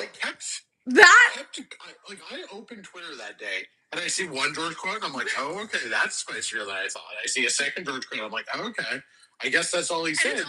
And then I just keep scrolling and keep finding more quotes. The op-ed, and that's what I'm going to call it. It wasn't a statement. The op-ed that George Russell wrote the next morning, he stayed up that night to write. I'm not joking. Every time a paragraph ended, I was sure it was going to be the end of the statement. And then I would start the next paragraph and it would still be the statement. He wrote a 7-paragraph essay on how much he fucking hates Max Verstappen. But the funny thing is that, okay, Max was trying to act so nonchalant, like he didn't care at all. But then the second, then after that, he was like, well, like, George Russell was like, he was fine that Max pushed him. He wasn't going to say anything until George was like, until Max was like, no, George is a liar. And then he was like, fuck him. He pushed me. He said he was going to kill me. No, and that was the best part. Oh, it was so good. It was so good. No, and also Max it was hilarious that he was like he was like, oh, I don't care, whatever. And I'm like, you started this by having a meltdown over George, what you perceived as George being dishonest in the steward's room, which is, of course. And also, Max's meltdown about like the one place, like that is what drivers do. He was like, I can't believe nobody has ever tried to get me a penalty so bad. Like I've never seen anything like it. I'm like, that's the whole point of this sport. What do you think Jonathan Wheatley was doing in the steward's room for literally for 7 years? And also, respectfully, one, he was like, oh, George, said to my face it was fine. No, George said to your face that, like, he doesn't like hate you and find you to be a despicable person. But like George said, like no, he felt like his lap was compromised because of you. And two, oh, I only hang out with high character men. Best thing. Marco and Jos Verstappen, Christian Horner, and Nelson Piquet are the four horsemen of Max Verstappen's life. And he has the temerity, the absolute fucking temerity, to claim he only respects high character people. High character. No, that was like maybe the craziest thing a person has ever said. Sorry, I have to start peeling my potatoes. But yeah, that was crazy. And then the him trying to be like nobody has ever lied in the steward's room before. Girl, what are we doing here? Okay, here, I brought the quote. Max says he always does it very nicely in front of the camera, but then when you're inside with him in person, it's just a different person. I can't stand that, and I think it's actually better for him to fuck off. I don't want to get involved in this. Yeah, of course, there are going to be different people when you're racing versus when you're in the steward's room, like in front of the arbitrators of your sport. Like, what? Well, and also, George Russell said... He's not just going to start yelling at you in fucking Park Ferme. Yeah. Right. And also George Russell never he like maintained consistently that, and also the then we got that like random far away recording, but you can hear them talking of them in Park Ferme. And George is like, no, that was a penalty. Like he was saying to Max's face that he should have gotten a penalty. So it was like, no, like Max fully. Yeah, it was like that sort of like George and Max. Like I think Pierre was there. Yeah. One of the Ferrari boys was around. Yeah. You know, and they were like arguing about it, and George was like, no, like you fucking impeded me, it ruined my lap, like whatever.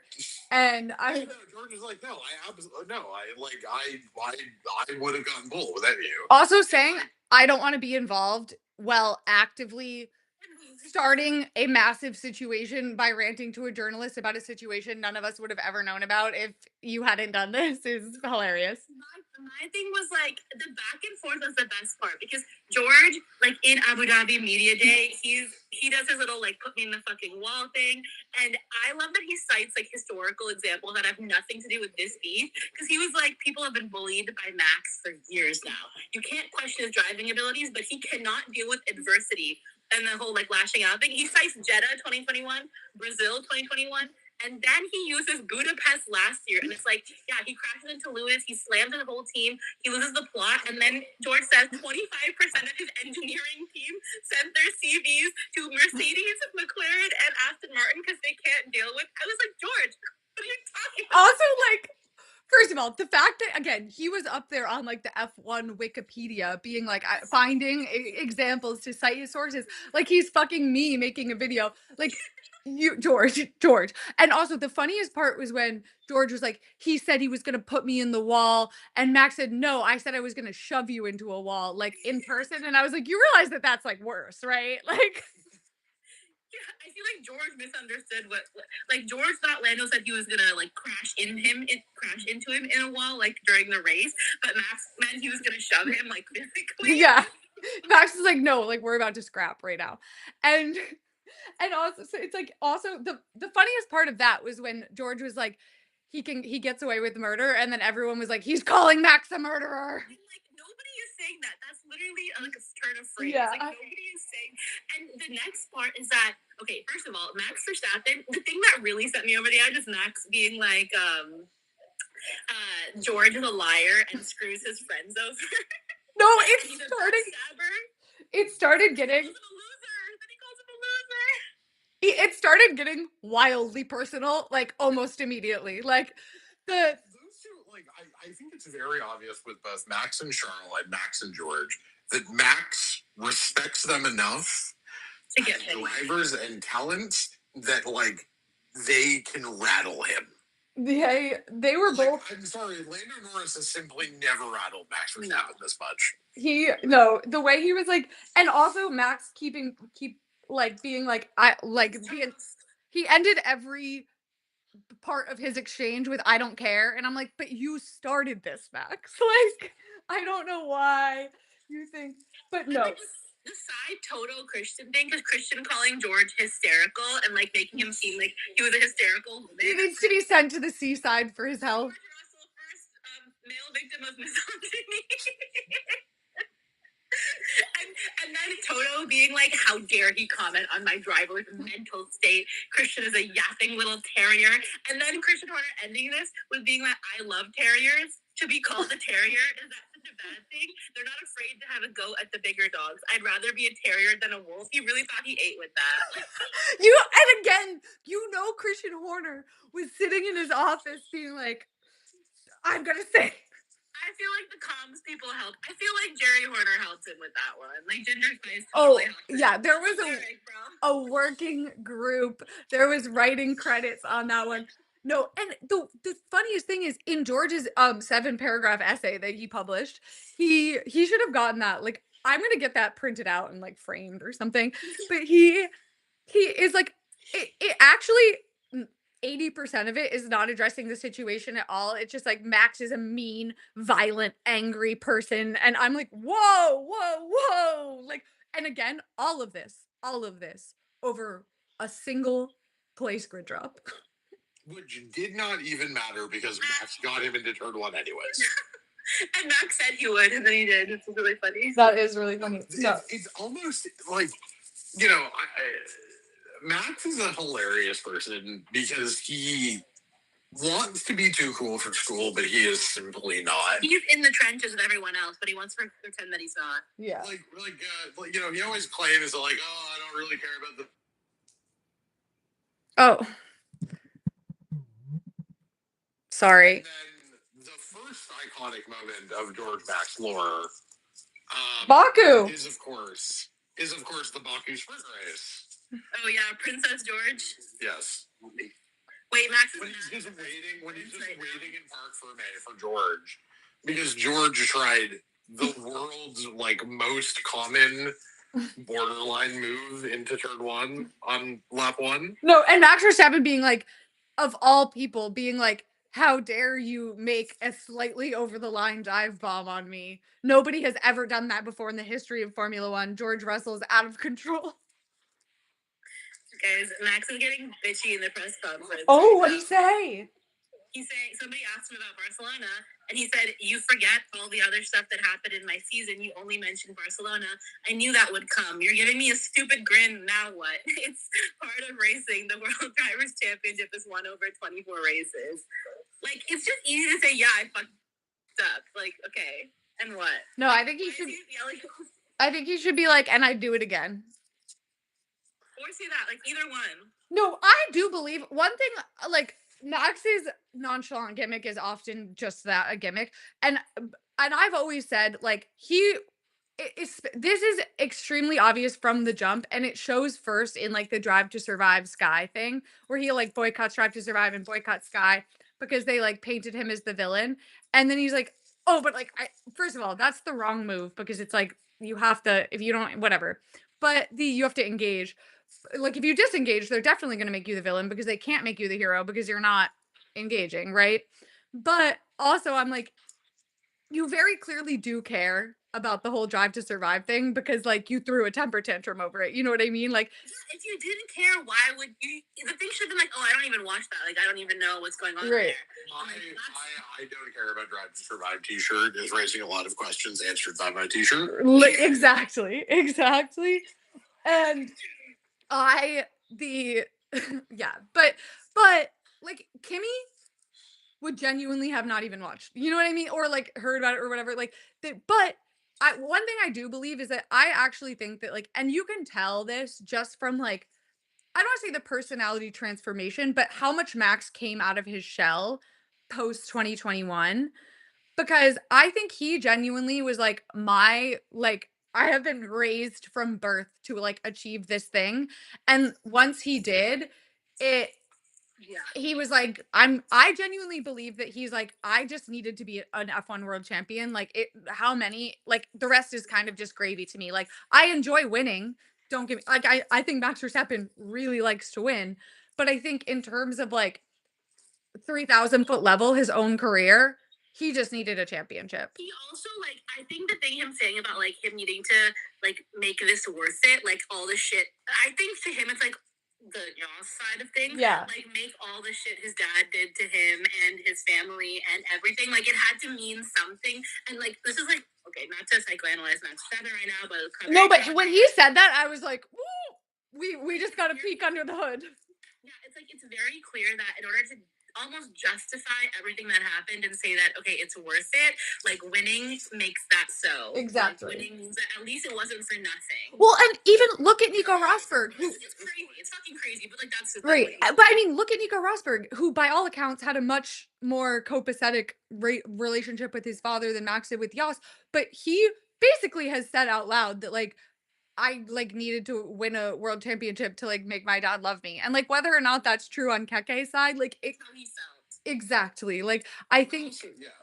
I also think now at this point, like, Max will feel like he's not the champion this year, but, like, he was the best driver of the season. 100%. Like, if you gave a driver of the season award, it would be Max. The fact that this man was 104 points behind in Zandvoort and now lost by 2 points to the other orange driver, it's frankly, like, low-key kind of pathetic. Like, overcame 104 point margin on Oscar Piastri.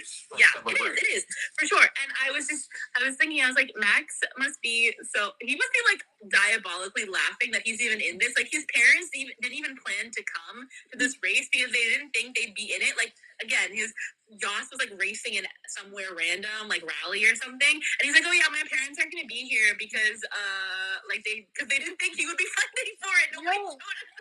Yeah, he was like...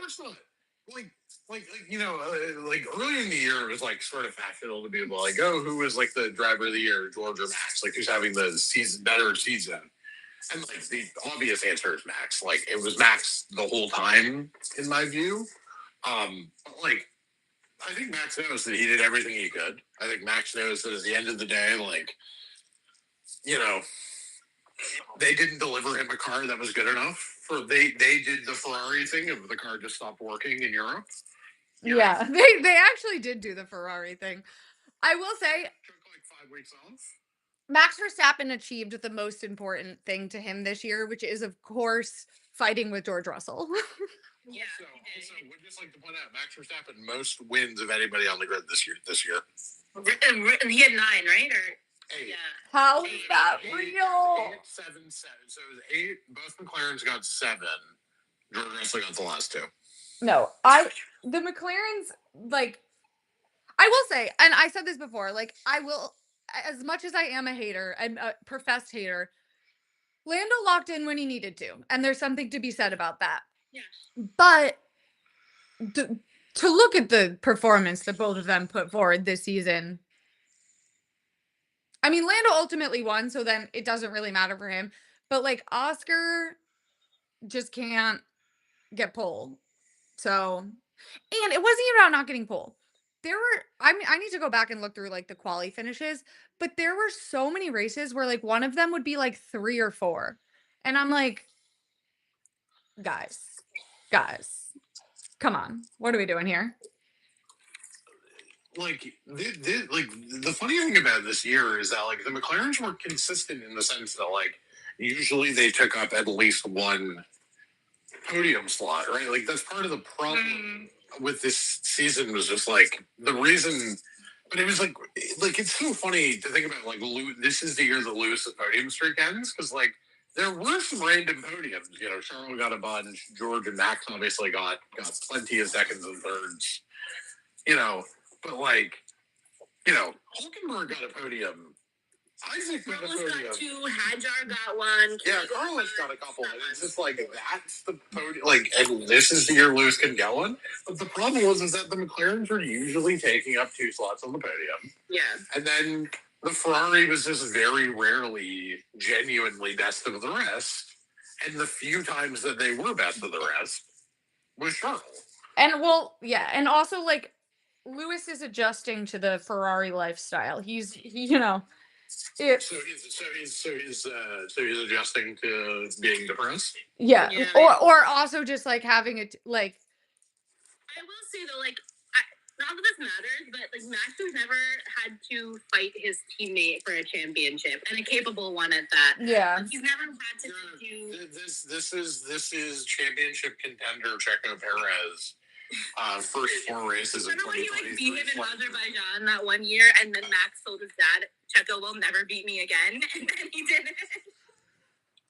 Well, he was going to beat Checo. Checo was going to beat Max one more time, Baku 24, until him and Carlos both forgot how to on the straight. I can't believe that happened. No. Dev, while you're here, I want to run my way too early 2026 Constructors Championship prediction by you. I want your take on it. Oh my God, Constructors?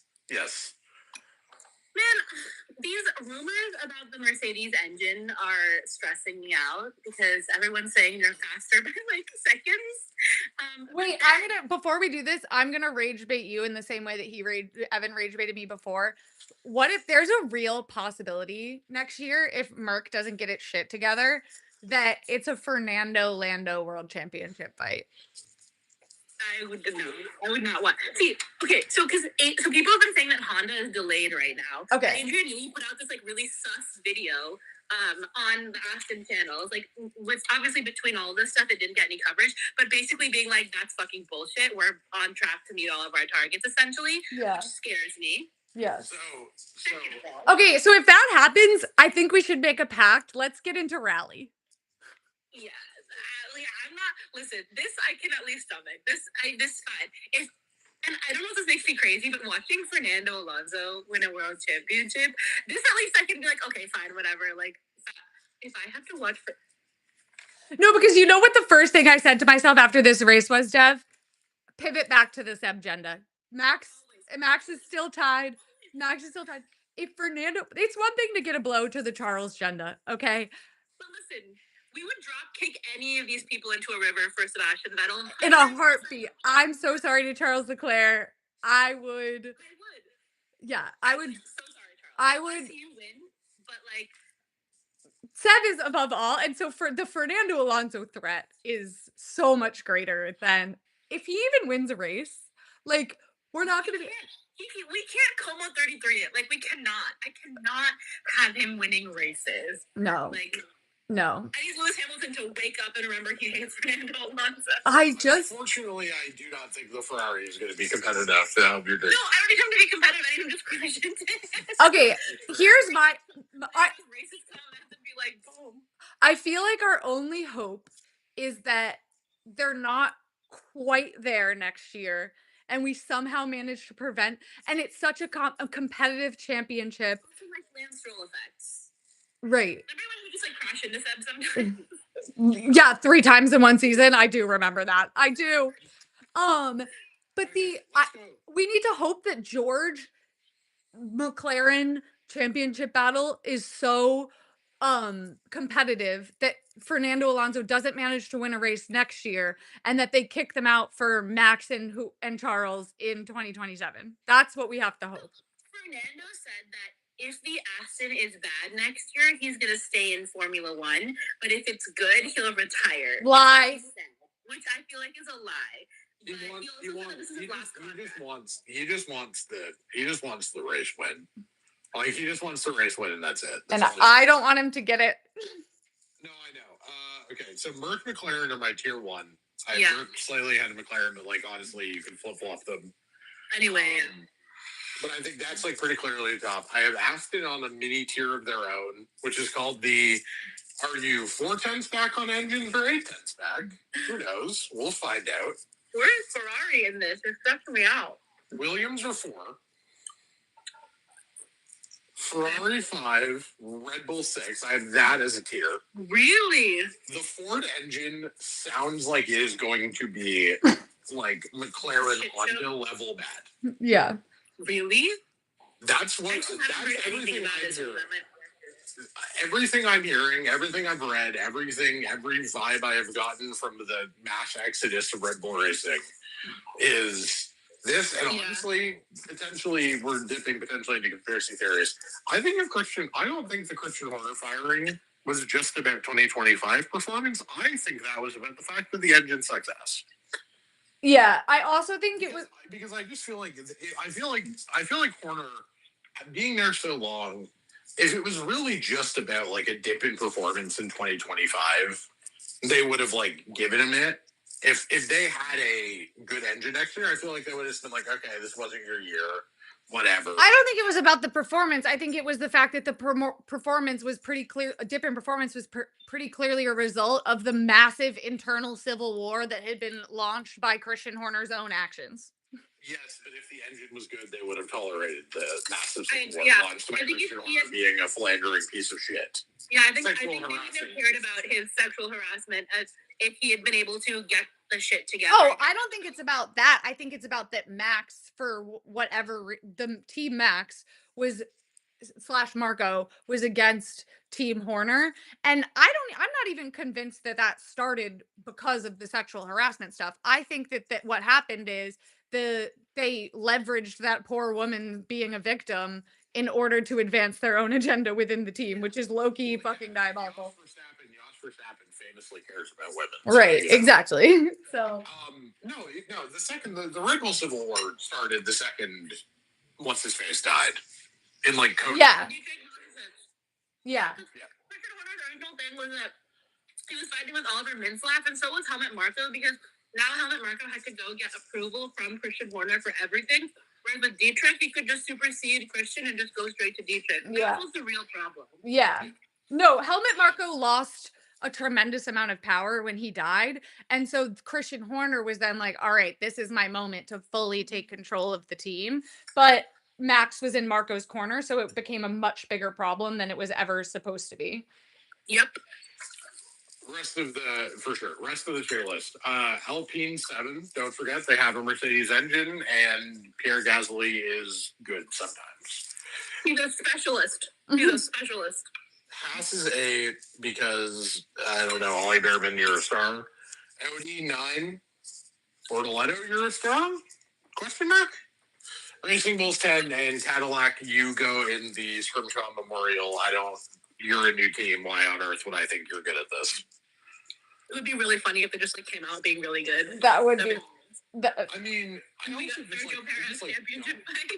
just don't think Checo Valtteri is a lineup that gives you a chance at like anything resembling a high end outcome, right? To develop good systems because they've been on good teams. Right. That's really what we want for them. They're gonna no offense, but they're gonna like throw them away the second that they either get good or they get. They'll keep one of them and bring in a rookie. I feel like is what they'll do.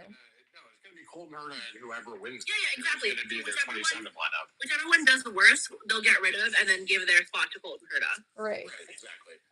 And here's the thing. I'm not even saying they're wrong to just hire Checo and Valtteri and build a system that will work, but like that delivers you 11th in the constructors. Potentially gets you 4th in the constructors in 2029, but like, you know. Oh my god, the Colton Herta discussion we're going to have, CJ. Oh. But that poor man is. I'm just waiting for the post F2 race live at 5:30 a.m. in the morning. No, but that poor 26-year-old man who is like going to be geriatric in this field of Formula 2 drivers, except for Richard Rashore, who must be like 30 at this point. And he's still in F2. Yes. He was in his last year, but he joined S2 the same year Max went to Red Bull or something. No. Something. You've been in F2 for a really long time. I forgot what the quote was. I said it in a video recently, but I forgot.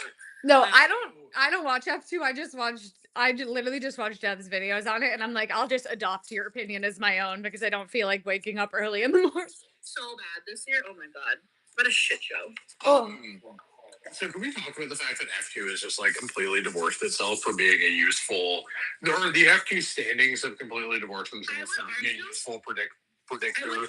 Argue that it always has been, but luckily the top drivers have been in the top teams. So, for example, the main F2 is the Mechachrome engines and the shady shit that goes down with those engines, and how sometimes and the engine lotteries and how they take away engines from drivers, and like that engine shit is so fucking shady because you'll see drivers who are like nowhere suddenly be winning races, and then you find out they had an engine switch. You don't know who they switched with because it's like amongst it. It's so shady. No, it's actually a lottery system for the engines, and but they won't even tell you, like, at least with the cars, we, like, kinda know, you know what I mean?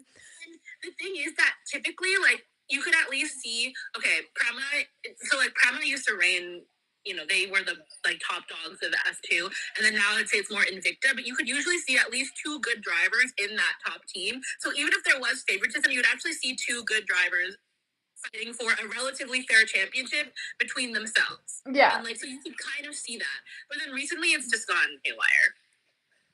Completely, and I also think part of the problem is that the it, in terms of like the quality of output of racing on the track is that F2 used to happen like less than F1, but like more I feel like now they've like condensed it down so there's like 3 weekends that it happens on and like they have like all of these events on that weekend. I just feel like the problem is it's there's always going to be more jeopardy in a championship if especially one where you can just get randomly yeeted off by someone who by a 30-year-old who can't drive. No offense to that guy, but the Actually not bad, but anyway. no, I know. I'm just saying like with you need more races to even it out. Yeah. I just feel like also the thing is that junior academies, like sometimes if you've gone all in on a guy, like they don't, and they get enough testing, they don't really care if they win F2. But then like what is F like, and also okay, but what just pissed me off is the take that the F2 winner should like get a confirmed seat in Formula One because I remember this stupid ass argument about how they should like make an F1 driver leave, and somebody insinuating, I think this was 2023, that Lewis Hamilton should leave because he's been in F1 long enough. Meanwhile, Nico Hulkenberg's still there. Drogovic or Teo Pocher in F1, and I'm like, okay. No, I had to get on Al Gore's internet and defend Fernando Alonso, one of my least favorite things to do, because people were like, he doesn't deserve to be here. Like, I don't know, fucking. Extremely stupid question. Sure. Straight up, who won F2 this year? Last year was Gabriel Bortoleto. No, like this year, the one that is. Oh, Leo Fornaroli. He won F3 last year as well. Yeah. No one, I have never heard that name before. Also, like, apologies to that man. that take fundamentally understands like the structure, the corporate structure of Formula One, because like, how are all the teams gonna have to draw straws to see who has to fire a driver? You know what I mean? Like, the FIA should have an F1 team, and then they should just field like. We should all community vote on which driver gets voted off the island, and then, but then it's gonna be like Max Verstappen. You know what I mean? It's gonna be like something. This is like the vote where in Formula E you used to be able to vote. Like there would be a fan vote for who got a boost in the race. Oh my god! Which is why Formula E is not real. Listen, I don't. The real reason Formula E is not real is because any racing series that Nick DeVries can win is fundamentally not a serious racing series. Well, that's F2 as well. Well, no, can you imagine? That would go so horrifically wrong so quickly. Remember the hottest driver Tumblr poll? We had people sending fucking that poor child that originated that. We had people doing voter fraud in a Tumblr hottest driver poll. The way that if there was like some kind of advantage that could be given via vote, like it would descend into like actually capital A B bad capital B so quickly because people would be and because people do that over the hottest driver poll on Tumblr that means absolutely nothing. Also, speaking of hottest drivers, can we just say that the funniest thing that ever happens on the internet is Kimi Antonelli hotness discourse, which is because it's always a child. Well, it's just like somebody Kimi Antonelli's age being like, God, he's hot, and then 100 people calling them a pedo, and then it's just like, I am a child. I am 60 years old. It's like, Kimi Antonelli is so hot, and it's on TikTok, and somebody's like, what the fuck is wrong with you? Like, this is last year, he's 17, blah, blah, blah, blah. And this girl being like, I like older men, like, I'm sorry, because he was 8, he had just turned 18, and I think this girl was like 13 or 14. and she had to be like, I'm sorry, like I know it's wrong. He's he's so much older than me, but like, I just love him. And I'm like, girl, you're good. That's so, no, that happens like once a month and it's hilarious because to be fair, I too forget that like this could be a child that I'm Everyone is my age unless I say otherwise, unless I see otherwise. same. That's the default.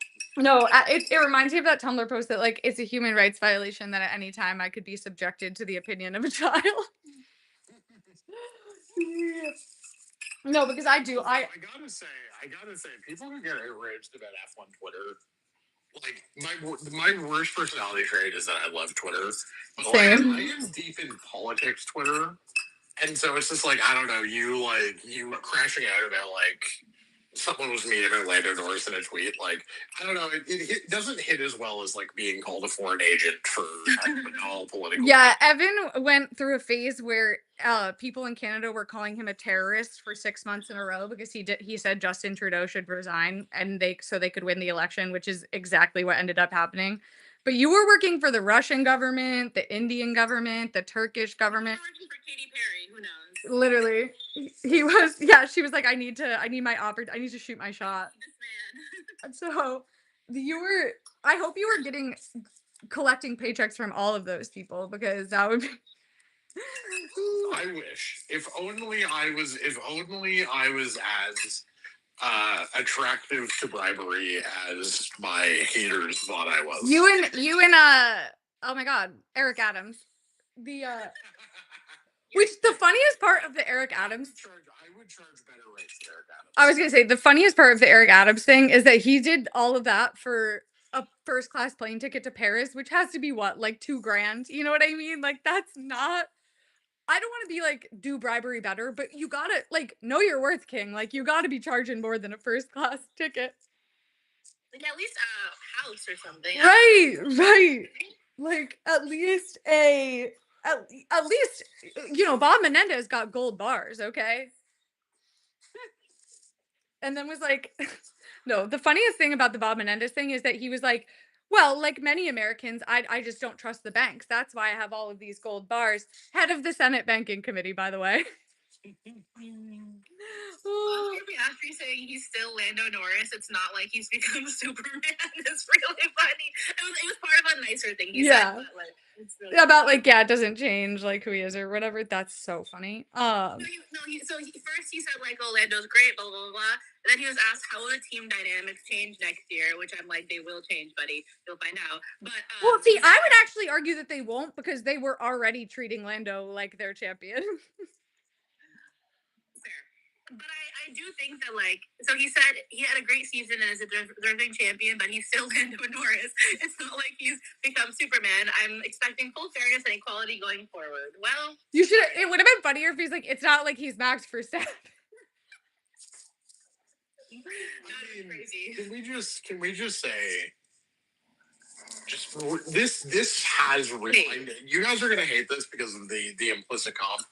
Oscar Piastri just like straight up turning into 2010 Mark Webber this season is like really quite devastating.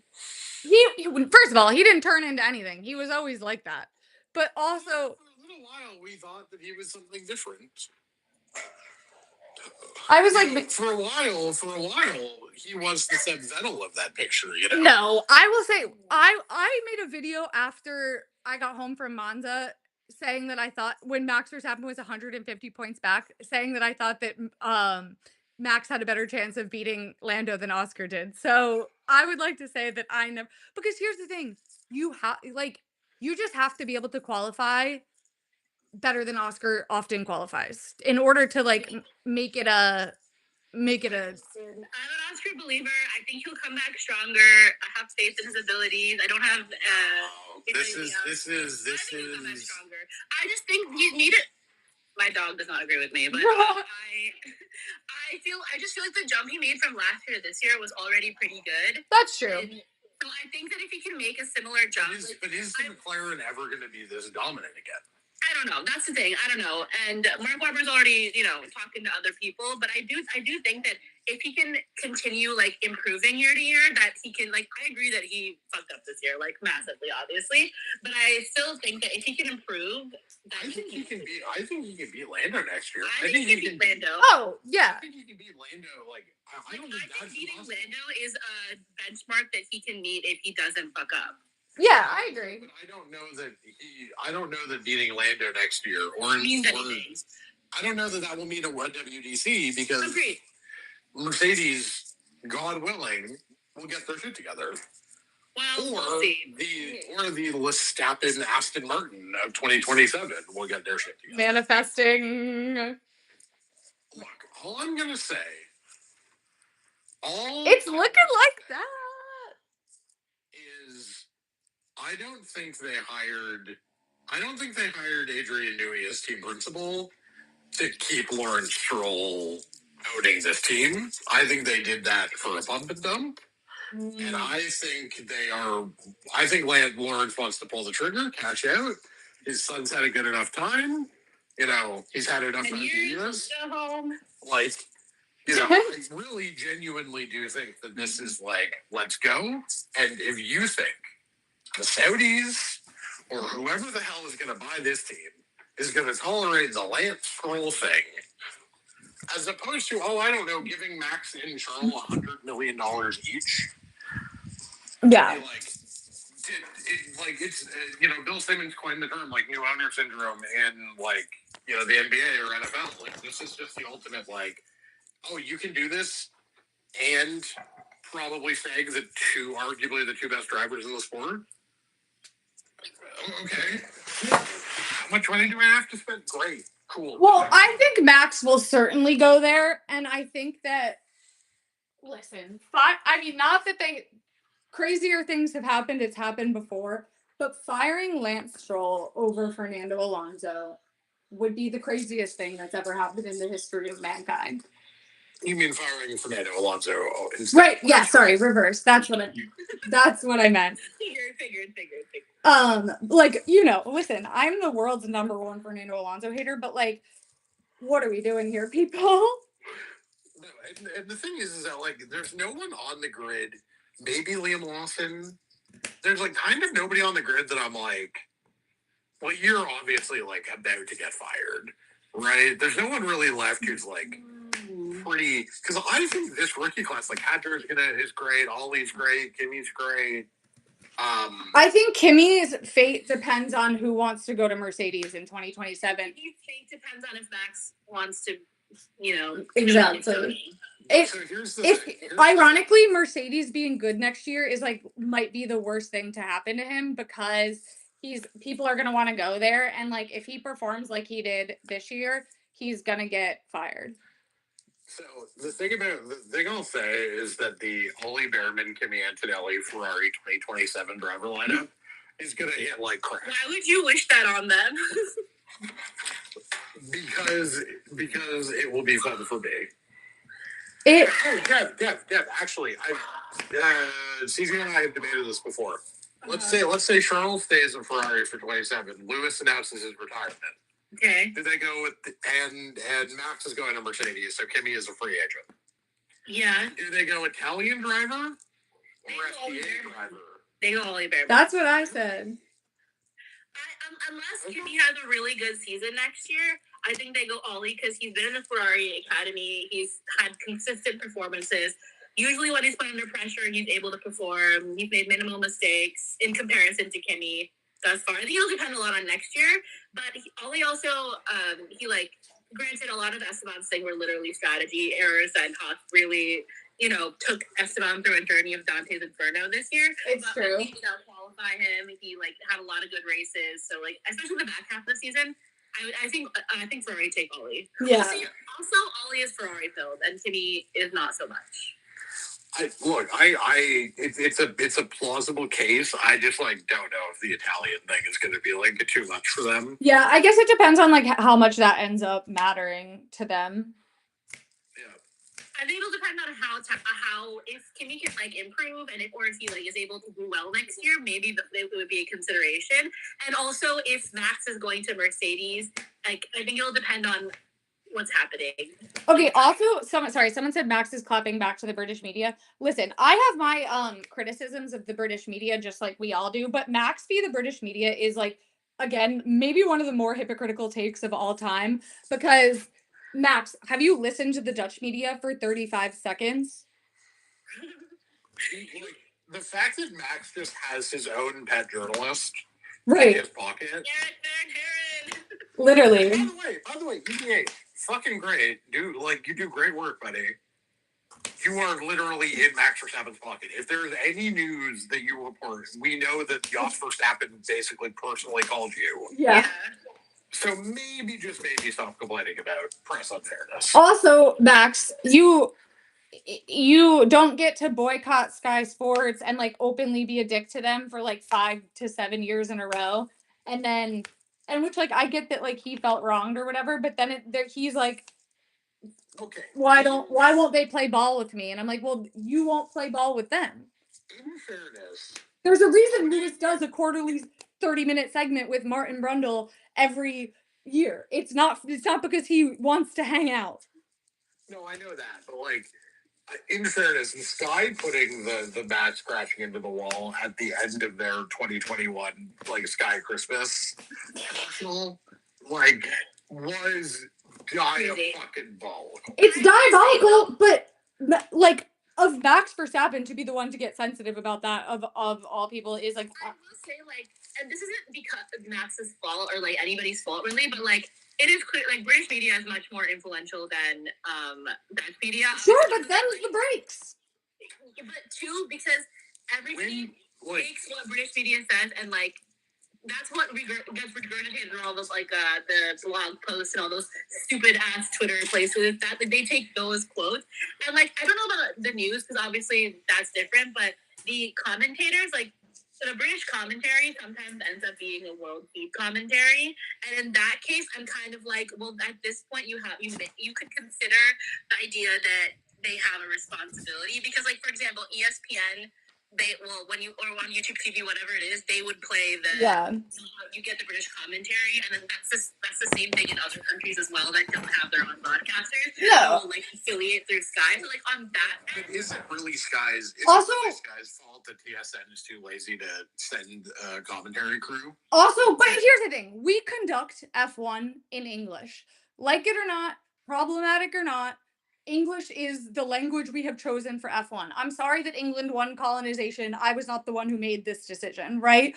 Therefore the main English language coverage that is Sky is the main coverage.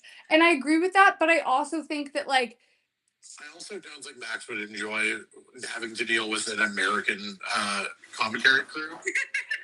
Do like Danica Patrick and who do I want to be mean about in the American sports? Danny Rick. Rachel Nichols, Danny Rick, and Danica Patrick would not be a fun.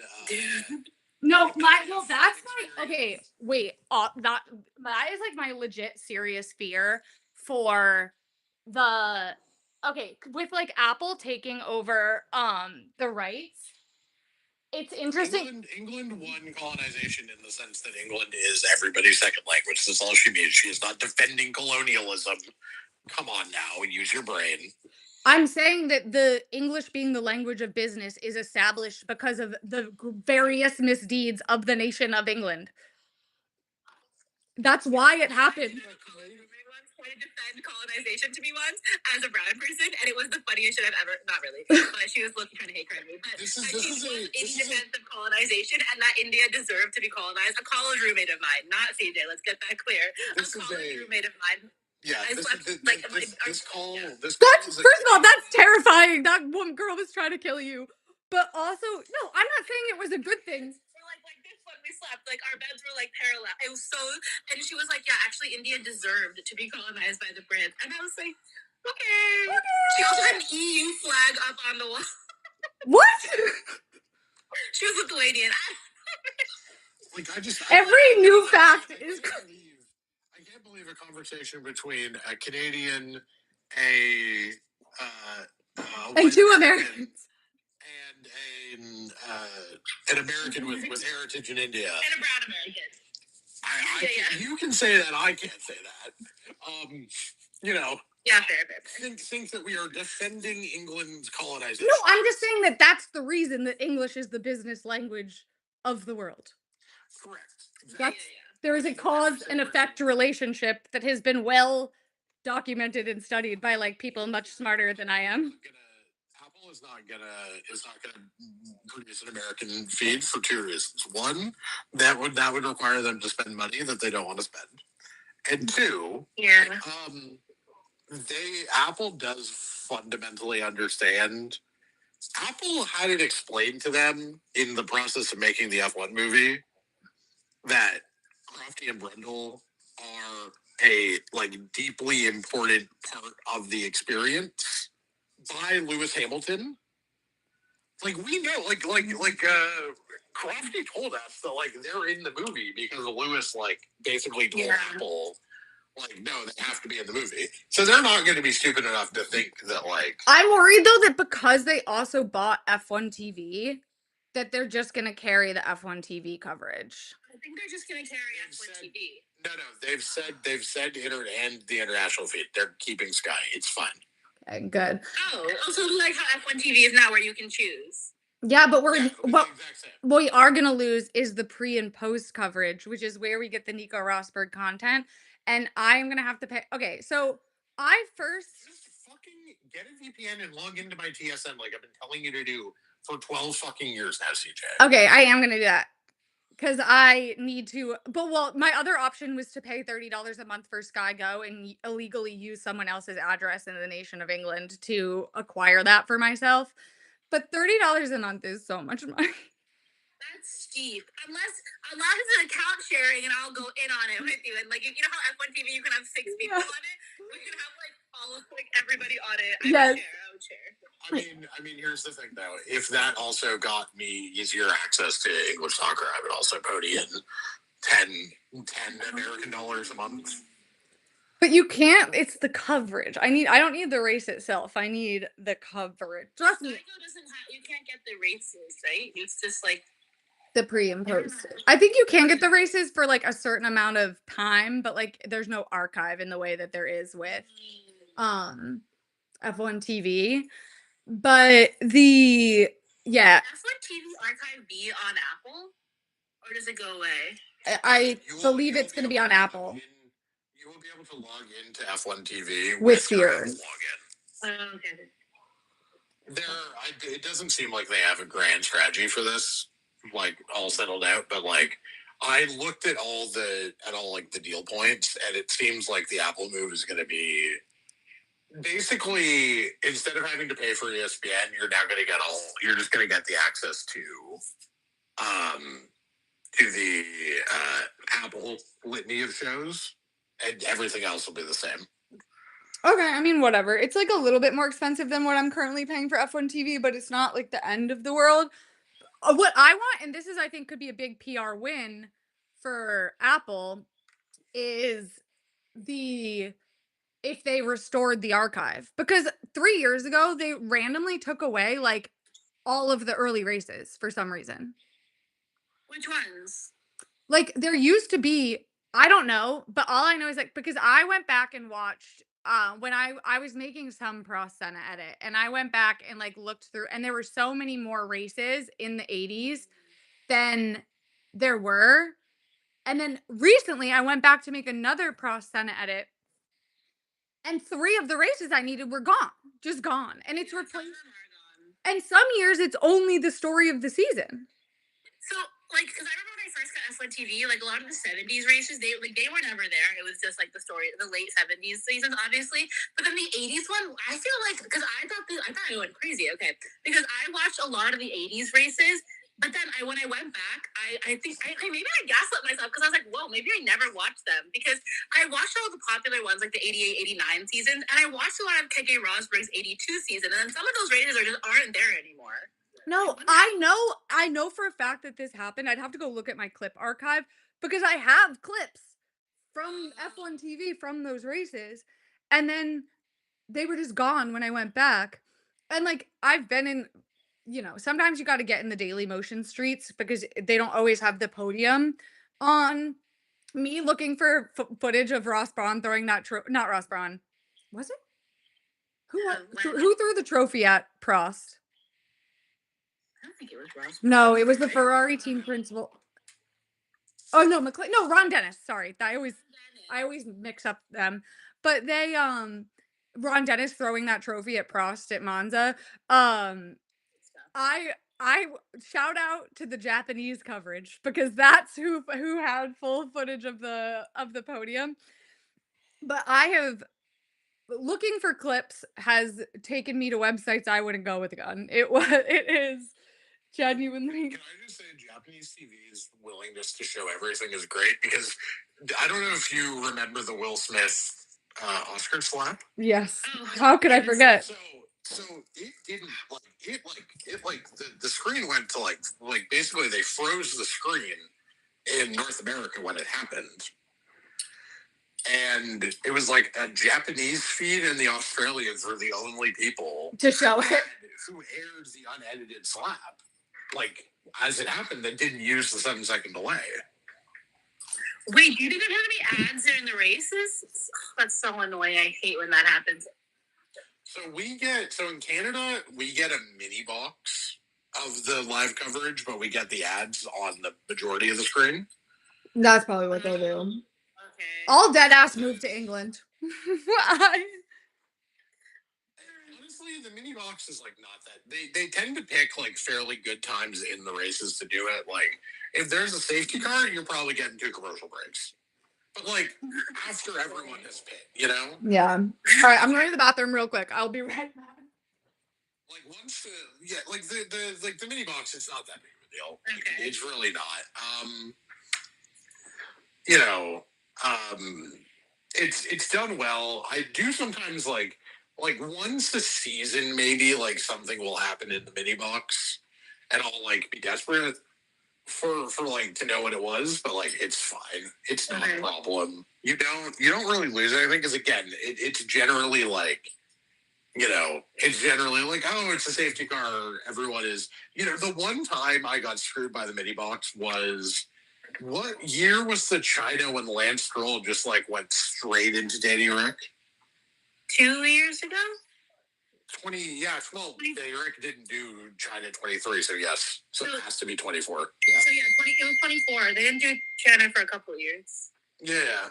But like legitimately, it was just like, okay. So like that one had to piece together what happened there because it was he just went straight in the back of him. I remember that. Yeah. Because Lance Stroll, not a good driver. He's done that to Danny Rick like twice actually. Gone into the back of him. Does Lance Stroll just hate every popular driver? Is that what it is? I don't know. I feel like, although today he was very happy. Yeah. It was about to be a safety car restart, I think. And so, like, TSN had, like, gone to the mini box because, okay, we'll get it in. They did the timing. And again, it works out generally quite well, and then it's just very confusing what happens. Yeah, that's fair. Oh. That's, like, the only time I can remember having to be like, wait, what did I miss? And that's like once in the last 2 years. Okay, that's not a bad ratio. Like no. Like you don't. The only other one that was really funny was the. It wasn't actually that wasn't even mini box. So remember Hungary this year when Charles tried to claim that he had the damage. And it was like, oh, I had damage after lap 40. That's why my pace fell off. And it's like. Buddy, you were giving like the most sanctimonious soliloquy in the world of like, I could have handled this better. I know how to handle it. He literally said, we talked about this before the race. Talked about the damage you got on your car halfway through the race, before the race. But also, like, I missed that radio because I was, taking a leak. And so I come back and I'm, because I watched the races with a buddy and he just like, was like, so I'm like, did I miss anything? He's like, Cheryl just gave the funniest radio message, and then he just like does a dramatic reading of it to me, and it's like, wow, okay, that's really funny. And then Charles tries to claim after the race that like, oh yeah, lap 40. It's like, buddy, You gave the sanctimonious soliloquy on like lap 20. No, but that's an underrated takeaway from this season, actually, is that, like, I mean, obviously, anyone with a brain already knew this, but it's kind of impossible to prove. But Ferrari actually are so done that they did prove it. I don't think that they fully understand that, like, we can hear the radios, because Well, I think it's I don't I think it's that they're not used to fans actually like. paying attention. I don't think they're used to fans fact checking them. I don't think they're used to the scrutiny of like genuine scrutiny, because here's the thing, like 10, 15 years ago, you just told the Italians like, now there's damage on the car, and that would get repeated in all the Italian tabloids. Right, but Now, they admitted they made Charles, because Charles went out there, lied, obviously at the instruction of the team, and the next race they came out and they were like, "Yeah, Charles didn't have any damage. We adjusted his shit mid race," and I was like, crazy, but that they admitted that they forced the drivers to lie. That's the most interesting part to me. it wasn't the next race, because that was the final race before summer break. It was so they do that. George was like, I'm pretty sure they jacked up their tire. I think they were running the car like too low, and they jacked up the tire pressures to save the plank wear.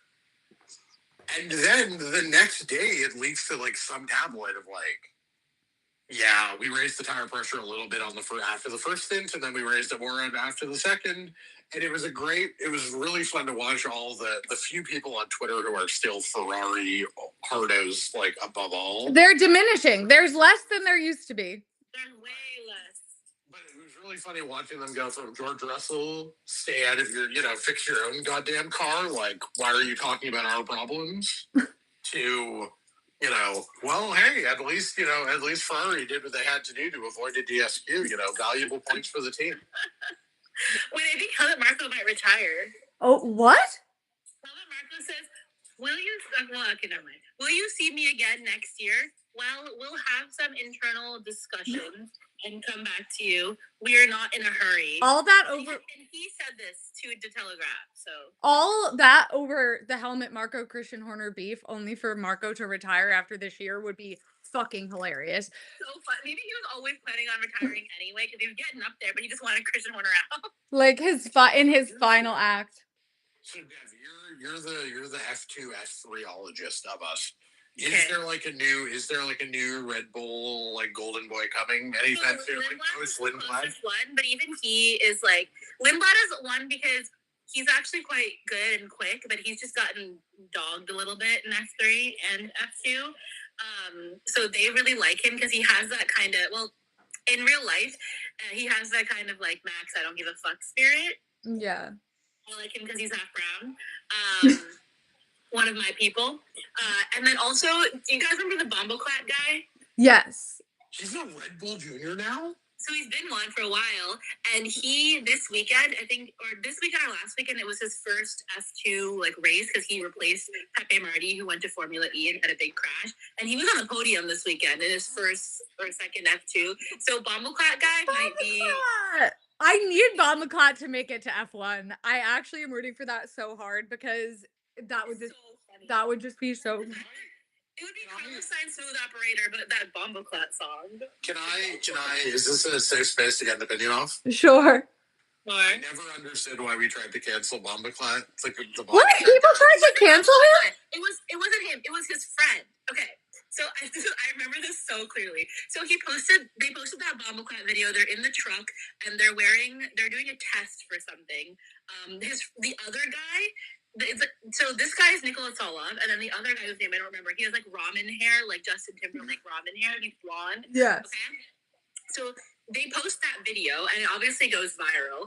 And later on, Nora on TikTok like makes a video being like, why are you wearing chains? Like, aren't you not allowed to wear chains in the car because of FIA rules or whatever? Because F1 drivers famously are not allowed to wear chains. Yeah. And then that ramen-headed guy comments on her video. What? How did I miss this? Child, was like 16, okay? And Nora was probably maybe, I don't know, 20, I don't know, however old she was. This was like 2 or 3 years ago now, maybe two. And that ramen-headed guy comments back on her video. And he comments a couple of different things. I think he deletes them, but then the one that stays on is like something like, you clearly don't know the rules of whatever series they're testing or they're in. Like, we're allowed to wear chains. He was saying, but he said it really sassily and Yeah. like a teenage boy. And Nora was like, sorry. I think it was F4, not even F3. It was some F4 series. And Nora's like, sorry, I don't know the rules of F4. And she was like, sorry, I don't know the rules. Iconic by Nora. Iconic. She was like, why would I know the rules of F4, you know? Real and true. And then I think he responded to that. I don't remember what, but again, being really sad. Like, he was teenage boy. Like, if you have a brother, you know. Yes. It didn't really seem like malicious. No. Like a teenage boy. And then everyone tried to cancel him. And then this guy and then this Nicholas Olav is just likes a lot of fuckboy things on Twitter. Like, stuff about girls and, like, just very normal for his age, but in, like, respectability, gentleman, English politics. Yeah. Probably not very acceptable. And he's liked some stuff about, like, having threesomes and, like, just, like, really college frat boy-esque things. And Yeah. people like to try and cancel him for it. I don't think, to my knowledge, he hasn't done anything actually, like, super problematic. Like, the stuff he likes on Instagram, as far as the summaries I've seen, are a little bit, like, frat misogynistic types. Yeah. You know? Like, it's not like, look at the people in your own life before you're canceling this, like, 17. Right. That's the thing. Respectfully, look at Lewis Hamilton, Nico, or Jensen Button, you know. Womanizers. Even Seb. say it. It's really all of them but Nico. Yeah.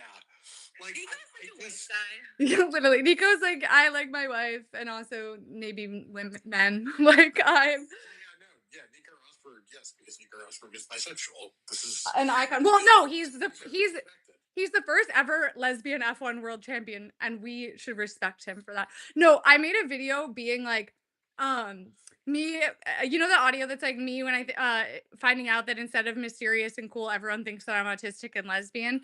And I was like Nico Rosberg when he posted a picture with his wife on the internet.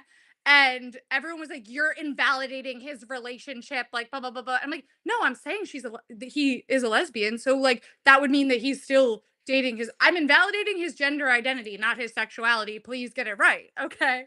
There's this guy post race like end of the season recap, and they're talking about Nico interviewing Jos, I think in Austria or no Hungary, about something, and Martin Brundle is talking about that incident, and he's like, you know, I took a step back, Nico. You were so brave with Jos. I stood back because I thought he was actually going to punch you in that moment.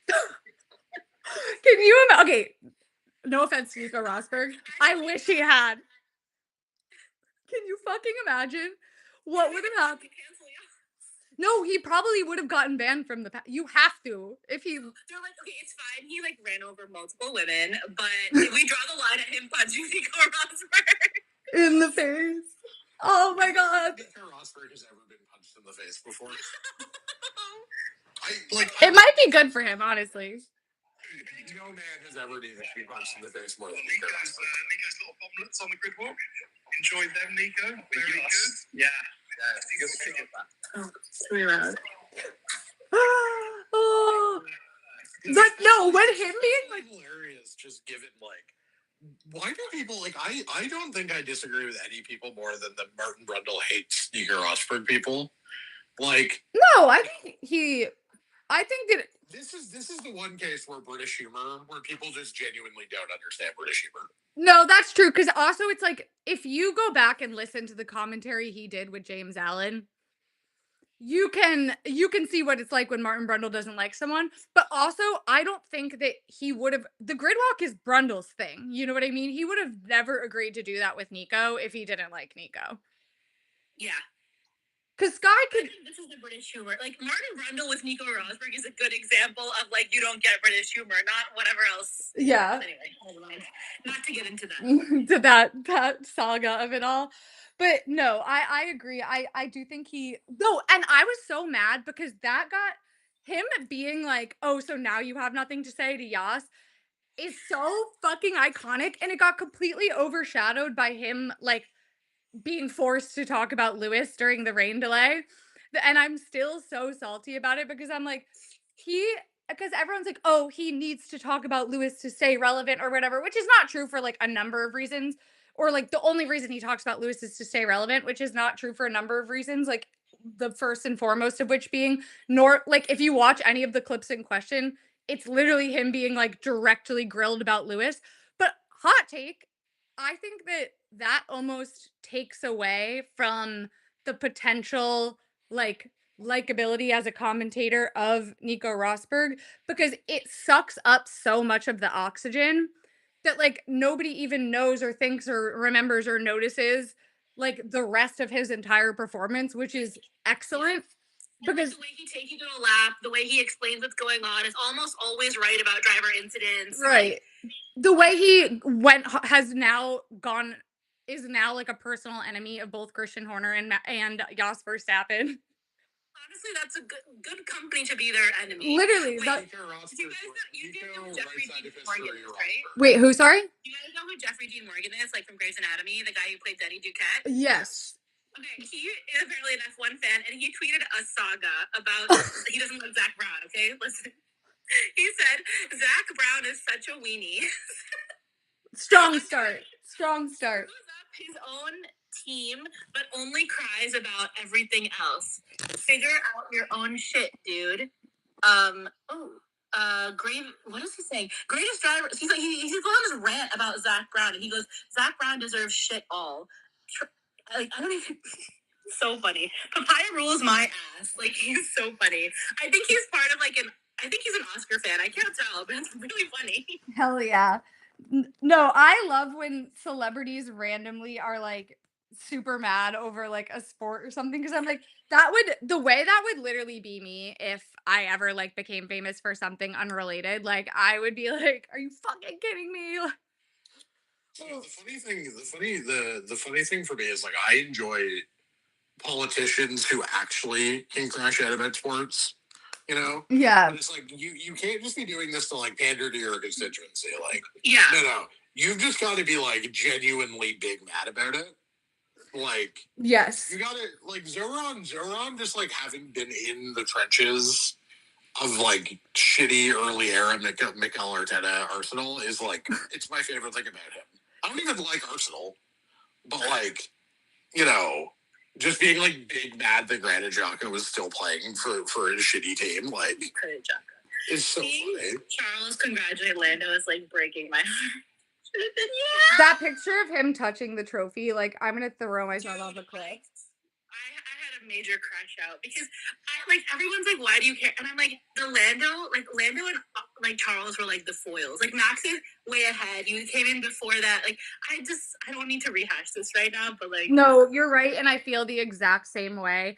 I will say this: I had my like crash out like Charles like what's gonna happen to Charles Leclerc like whatever a little bit early I feel like in the season because I was like the Ferrari situation was so bad that it kind of prompted it early because I was like regardless of Lando winning like I guess it kind of and this has always been true but I guess I just at the beginning of the season I was in the middle of the season I was like there is a very real possibility that Charles Leclerc like never wins a world championship. And have you come to peace now? Have you accepted it now? Yes, because I made it in my mind. I was like, because for a second I forgot who I was, and then I was like, oh, you'll always have this agenda. So here's so do you want the Charles agenda copium? Sure. The last time we got a quote unquote random one-off WDC. Sebastian Vettel won 4 straight championships. Ergo, Charles is going to win. Charles 4P incoming. Charles and Lando can be the Jensen Button of this generation. Jensen Button of this generation. It's great. He is spiritually Jensen Button, so. Controversial opinions and honestly should not be allowed to speak in public. Who? Both of them had controversial statements when they were drivers about women. Neither of them should probably be allowed to speak in public. Not to defend Lando Norris, but he has not said anything about women that comes close to women can't drive on their periods. TBH. I know, and the mechanics can't put their seatbelts on because they will get distracted by their boobs, and their boobs will get in the way. The temptation to sexually assault them will just be so strong that they shouldn't be allowed to drive. In fairness, he has defended. I had it. So like, let's not. Oh yeah, you're right. I forgot about the Mazepin defense. I did forget about the multiple times too. Did you also forget about the Red Bull Ring defense? Oh, no lifetime bans. Yes. Oh yes, you're right. So Lando Norris is an actively bad person. That's true. And to be fair, Jensen Button has gone on to make better statements about women in the next 4 years. I know, but let me make my comparison. Let me have my fun. Okay. So controversial statements about women, mostly a bit of a terrible quote whenever they open their mouths. They win in the 1 year where their team is unabashedly the fastest car, slightly out of nowhere. Mm-hmm. And then they kind of, and then their future at McLaren is pretty competitive in cars that are not quite good enough. And then eventually McLaren falls into a pit of despair because the other driver leaves. Oscar Piastri will leave for Ferrari. Okay. And why the everything good will happen in the world. Why does Oscar have to go to Ferrari in your hypothetical? I don't know, because I don't think Mercedes is going to take him. Okay. Why would you? No, I don't know. If Antonelli doesn't sit on George's level, it's not like Mercedes have another junior coming up anytime soon. No. Well, I think that if Mercedes is what we think they're going to be, people, they won't need another junior. People will want to go there. But yeah. I also think I agree with the Oscar fans that it was an injustice this year. But I think but also counterpoint, just out qualify your teammate.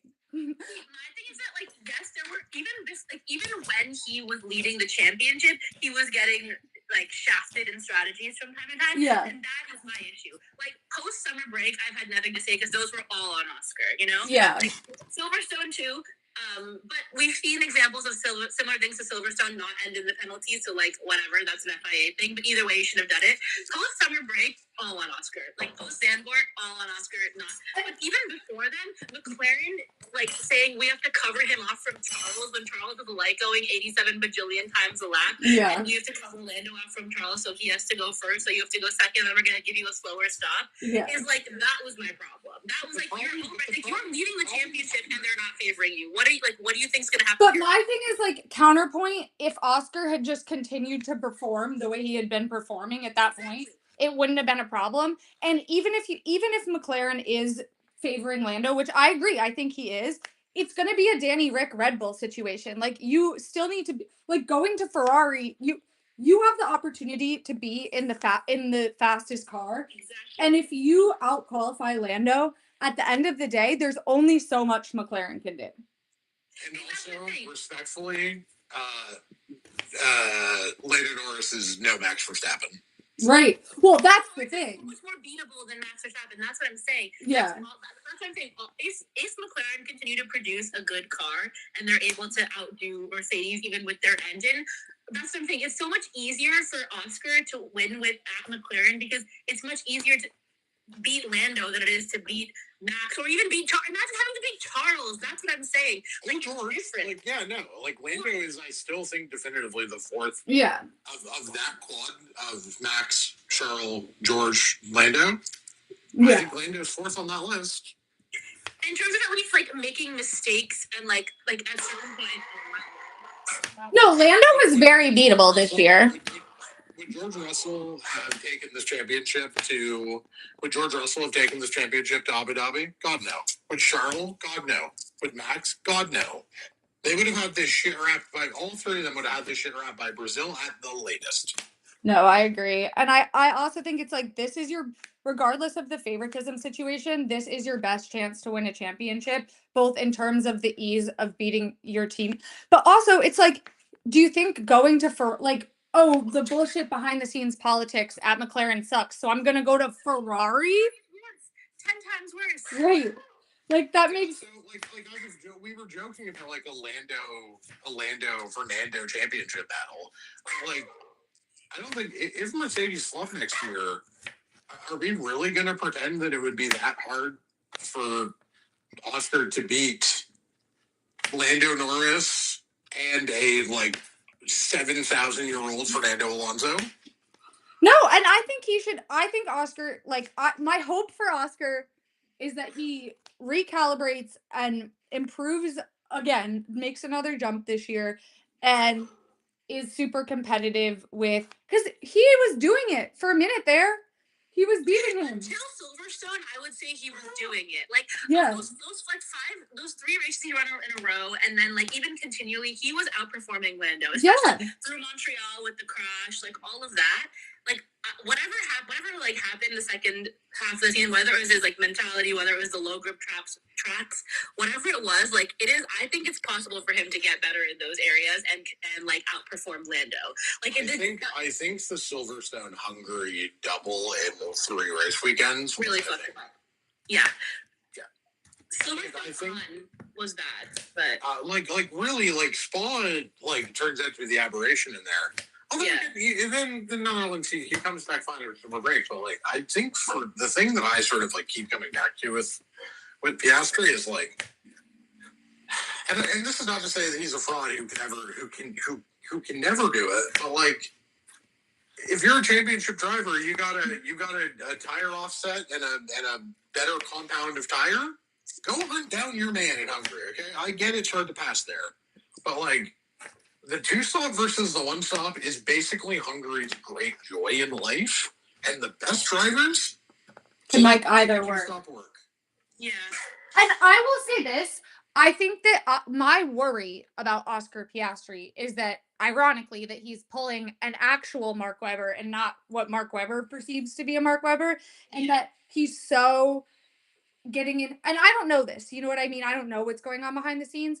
But with Mark Webber, Adrian Newey says it in his book. He was like, he and his groomer wife were so busy running around like chickens with their heads cut off, worrying about what Seb was doing and Marco were doing, that they did. If he had just focused on his own performance and been able to live up to his potential, like he would have been fine. But like he was too worried about the other side of the garage, and his own performance suffered as a result of that. Which is a crazy thing to say. And Adrian Newey did not call her his groomer wife. That was my ad lib. The concept. No, I think that like Oscar can still do it. I just feel like I think if he's able to put aside whatever the fuck is happening in the team and just out-qualify his teammate and then stay ahead on track, he won't have to worry about all the whatever Zach Brown wants or whatever anybody wants. Exactly. If he can just like you're saying, do his own race like he was doing in the beginning of the year, it won't matter at all. Exactly. And the other thing about it that will be interesting is that if the Merc is sort of level next year, right? Let's say it's a proper like Mercedes McLaren, like they both hit it. It's they're swapping tracks back and forth, but like broadly speaking, equal cars, right? There's going to be weeks when one of them is first and one of them is fourth. And like the real problem is that when Oscar would win a weekend, it was mostly basically the exception of the DNF and the exception of Montreal, it was 7-point gain, 7-point gain, 7-point gain. Yeah. Whereas like the thing that made 2010, 12 so much more fun is that those were 18-point gains. Yeah. Right? Like no, you could win one weekend and be fifth the next. Like it was. And that was and drive equally well both weekends. Yes, because the cars were so close, and there were more than just 2 cars that were close. So it was like the tracks. Yeah, if Newey puts in a good car, like I think both Williams. Like I'm thinking of like I'm gonna write a piece for CJ's site. I'm just like sort of like increasingly bold predictions and like Williams to win, like both Williams cars to win a race next year. Like, I'm predicting that. I think that's going to happen. I think they'll get a couple wins. I think, unfortunately, Fernando is going to get a win or two. Like, I know that you guys don't want to hear that, but, like... And then, like, are you seriously thinking that both Charles and Max are going to go winless next year? Probably not. even if the cars suck, like maybe they get lucky. Maybe they build a car that's really good on a specific type of track. Oh, Like, there could be, this could be like the new modern record for most race wins. I hope. Like most race winners in a season. I hope. 2012 was 7 race winners in the first 7 races, so. Yeah. Although one of those was Pastor Maldonado, so like, Stroll getting away with it. So like, if Lance Stroll gets a race win before Fernando Alonso. So look, if you do both McLarens, both Mercs, both Williams, Fernando, Max, that's 8. Oh. All right, so it's possible. Charles randomly just like Monaco maxes the car. You're not giving Lewis any wins in this hypothetical? Oh, he's a Lewis hater. I am not a Lewis. No. Not truly. Not truly. He just likes to rage bait me about Lewis. You can't say that to somebody because being a Lewis hater implies I'm a wild racist. No, that's true. You can't do that. No, that's not the assumption I had. But there's a lot of people who are like anti-Lewis without the racism. No, you are pro. You are broadly pro Lewis. I am pro Lewis, like in the context of his career. I am more worried than CJ that this Lewis performance is father time winning. Oh. That is. You think it's more father time than Ferrari? Well, I think in the sense that like Lewis is still very good, but like I just think that if you tell me Ferrari has 3 race winning opportunities next year, which honestly feels high. I'll tell you what, I love Lewis, so I can't enjoy it as much as I should be able to. But it does, the way that Team LH was talking on Twitter before this season about Charles, it does feel good. It does feel good. They were calling Charles a fraud, a Monaco porn star. Like they were taking all of the Sainz Ferrari talking points. Yeah. And I just want to say that it does feel good on those people, but at the same time, at what cost? You know what I mean? At what cost?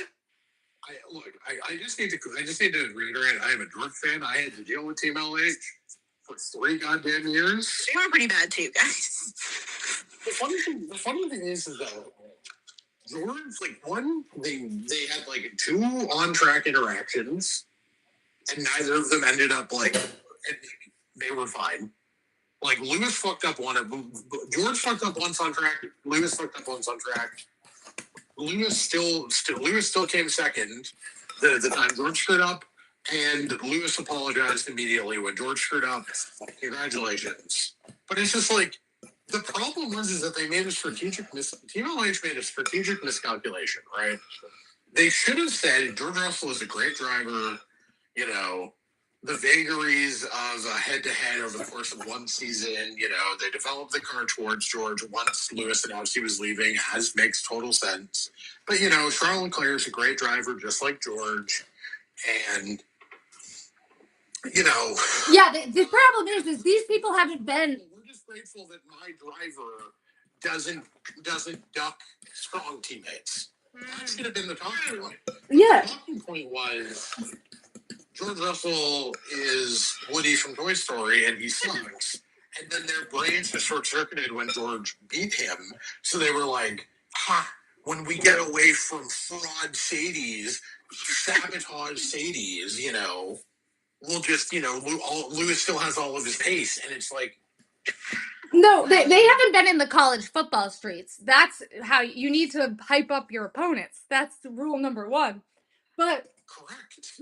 My thing is also that is actually low-key, circling back to the beginning of this conversation, a great argument against Franco's statement that the online discourse is exclusively dictated by how the other people address each other, because there was the George and Lewis fans were going at it constantly and were deranged on all sides of the equation at times. Meanwhile, Lewis and George appeared to get along great. Yeah, they were fine. They weren't buddy, but No, but neither of them ever had a bad word to say about the other. You know what I mean? The only time, there were like two on-track, like two real consequential on-track moments of like difficulty. Zandvoort 22, when George Pitt, when Lewis was hanging it out on old tires and George Pitt produced offs in the safety car, and Qatar 23. And both times, Lewis made a very pointed decision to, to tell his fans that him and George are good. And, like, the fact that Mercedes, Lewis had the apology for Qatar 23 out before the race was over. Oh, that is funny. That shit was on social media while George was still in the fucking cars. You know why? Because Lewis Hamilton is not a dumbass. Right. No, literally. His radio was so damning with the like, oh, my teammate just hit me again. Like, bro was having Nico Rosberg flashbacks, and he was like, fuck, that was not what that was. And so he immediately had to apologize. In the moment, of course you're gonna be mad. Like, he knew that he would be mad because of what, like, he was thinking because of what he said, his fans would be even, you know. But he called off the dogs. You know what I mean? Immediately, and it didn't matter literally at all.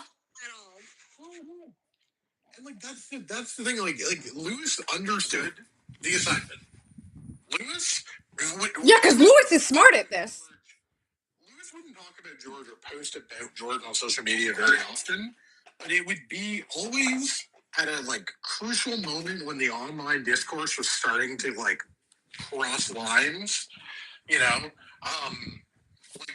like Lewis, because there was this whole like Team LH were so pissed at George for the one stop in Belgium, and then George gets DSQ'd, right? Yeah. And Lewis was like, great racing, happy to cross the finish line 1-2 with you. Hope we can get a couple more of those before I leave. Yeah. Very pointed. Get off my fellow drivers. My teammates. No, that's because Lewis is classy. By the way, that is. I don't even want to say copium, but like Elisa, that is absolutely what all you say. The regs didn't suit Lewis. He never was given a race-winning car. If he is given a race and championship-winning car again, he will perform. That has always been my take. Right, it's a good take. It's a defensible take, and the thing is, even if it's not a defensible take, it's probably an unprovable take. It's an unprovably wrong take. Yeah, it's the best line of argument we have at the current moment in time. Ferrari will probably never deliver a race-winning car. Exactly. No, Lewis Hamilton has never lived up to his full Lewis Hamilton-ness in non-race winning cars, and that was the case well before even like he was at Mercedes. Yeah. So, like the 2000 and Lewis is 2009. Oh my God, what a year. I wish Twitter was around for 2009 because they would have been calling Lewis Hamilton.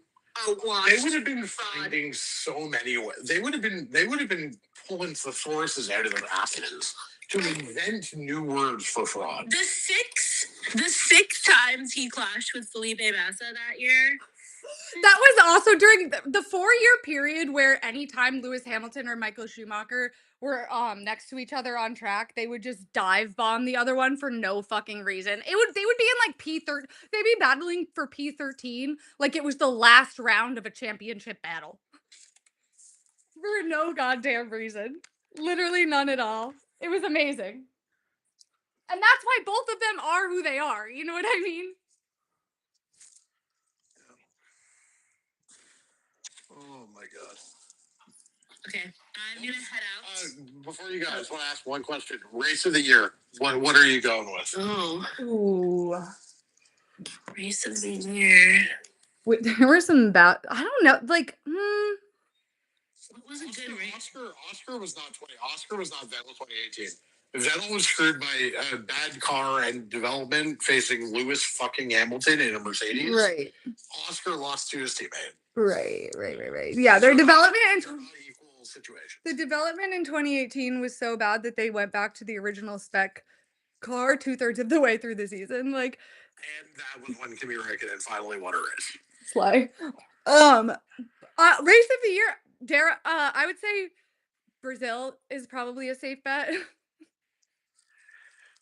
think it's like Brazil, Silverstone. Spain was kind of lit. Spain was fun. Brazil, Spain. Yeah, Spain was good. I mean, I like. Can I put in a shout for Canada? Yeah, Canada was good. Canada's a good one. Canada's a good one. Coda, shocking Coda stinker this year. I know. Bahrain was good. Lando, Charles, George, all fighting for the podium spots.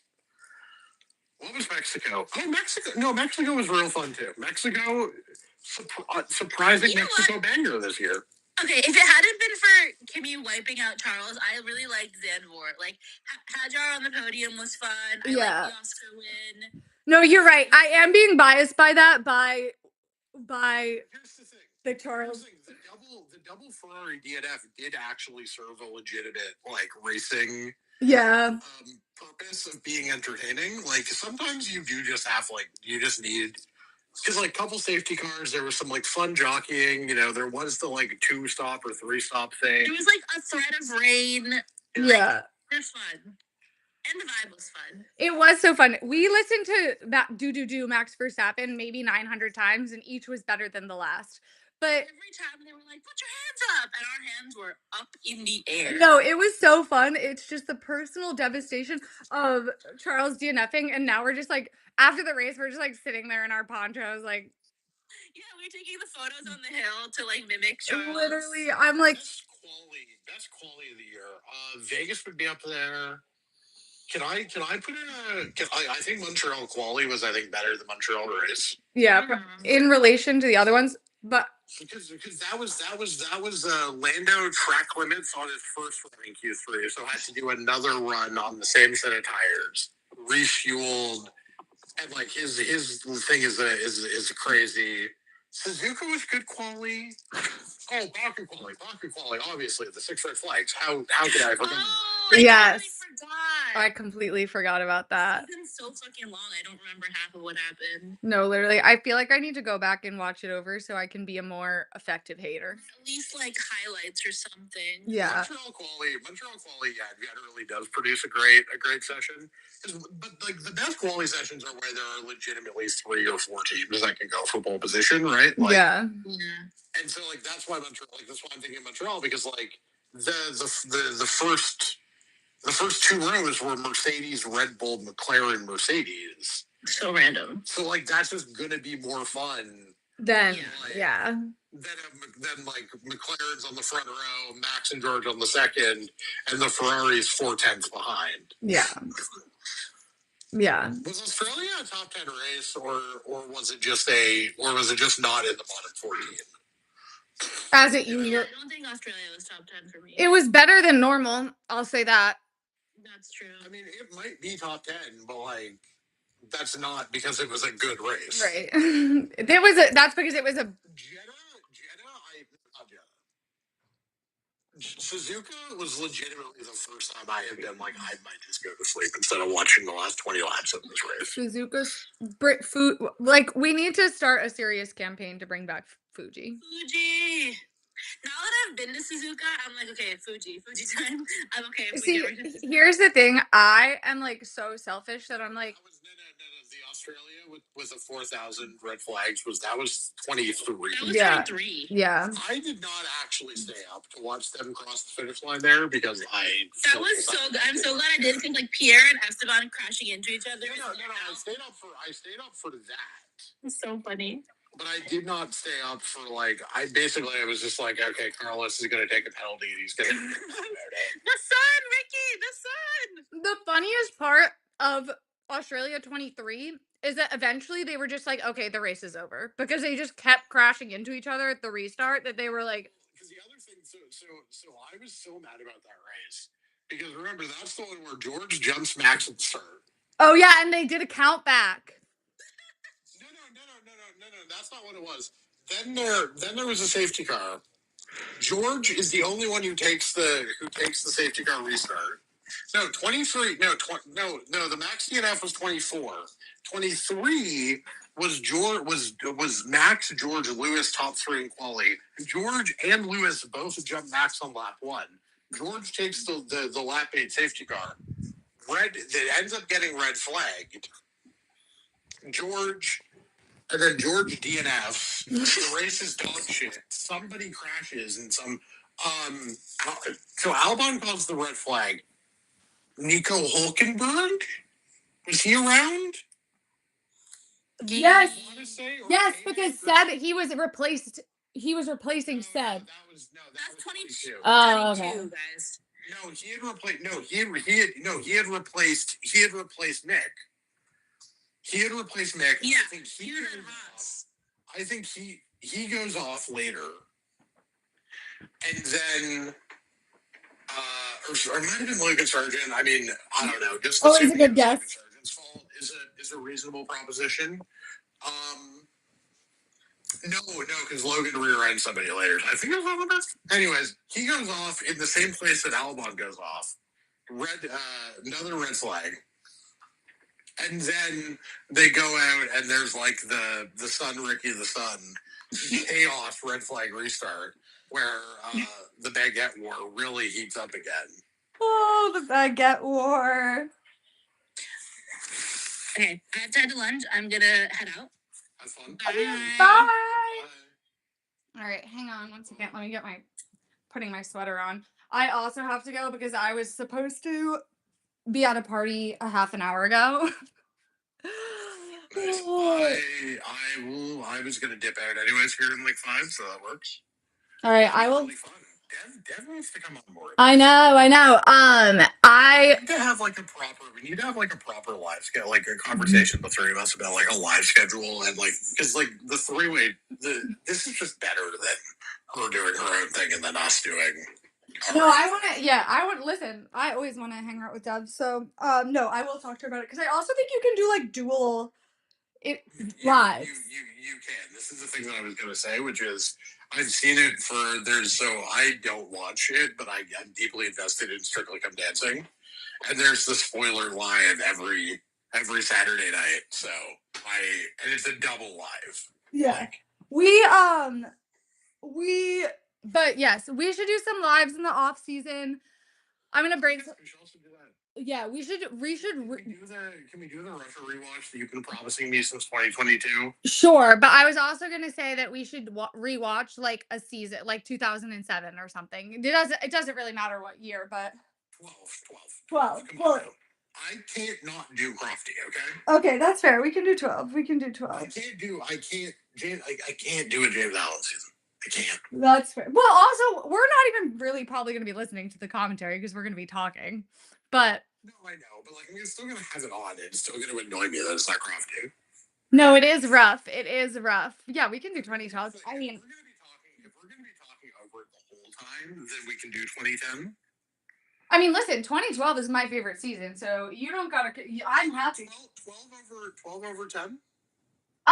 Yes, purely because, although I think 10 is a more impressive feat by Seb, it is the Crofty thing that puts it over the edge for me because they're pretty equal. But with 12, you get Crofty, and also it's not even that James Allison is bad for me. It's that he and Brundle so clearly fucking hates him that it's like uncomfortable to listen at times.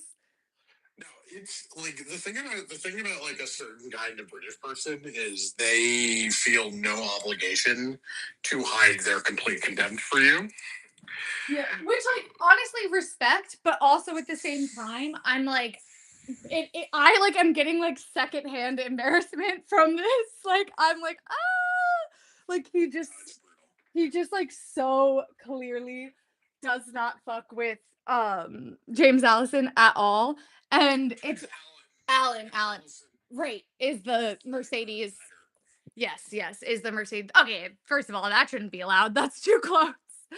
But yes. So there used to be a Heidi Allen and a Heidi Alexander in the British Parliament. Come on, man. At the same time, and like political journalists, the day that one of them left, I think Heidi Alexander left to go be like deputy mayor of London under Sadiq Khan, and like every journalist in who covers the British Parliament was like, thank fucking God. Yeah. Nothing against Heidi Alexander, she's great.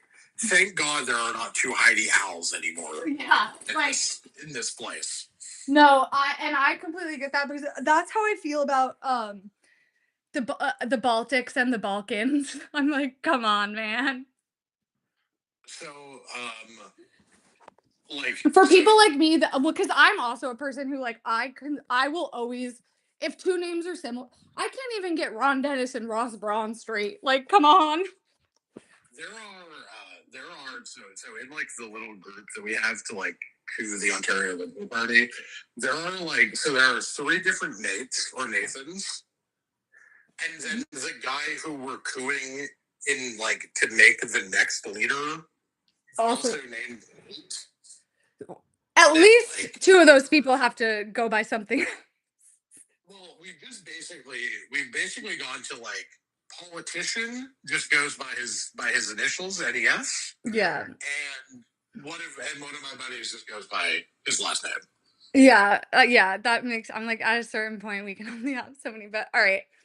I'll talk to you about 2012 lives, and that was a terrible. I mean, at some point, we're just gonna like. At some point, you're just gonna like need to crash out to somebody about development rumors. So like, I'll be here. Oh, hopefully next season is better than this one. So you excited for Carlos to be in Q3 every race next year, and Charles to only be in it like 5 times. No.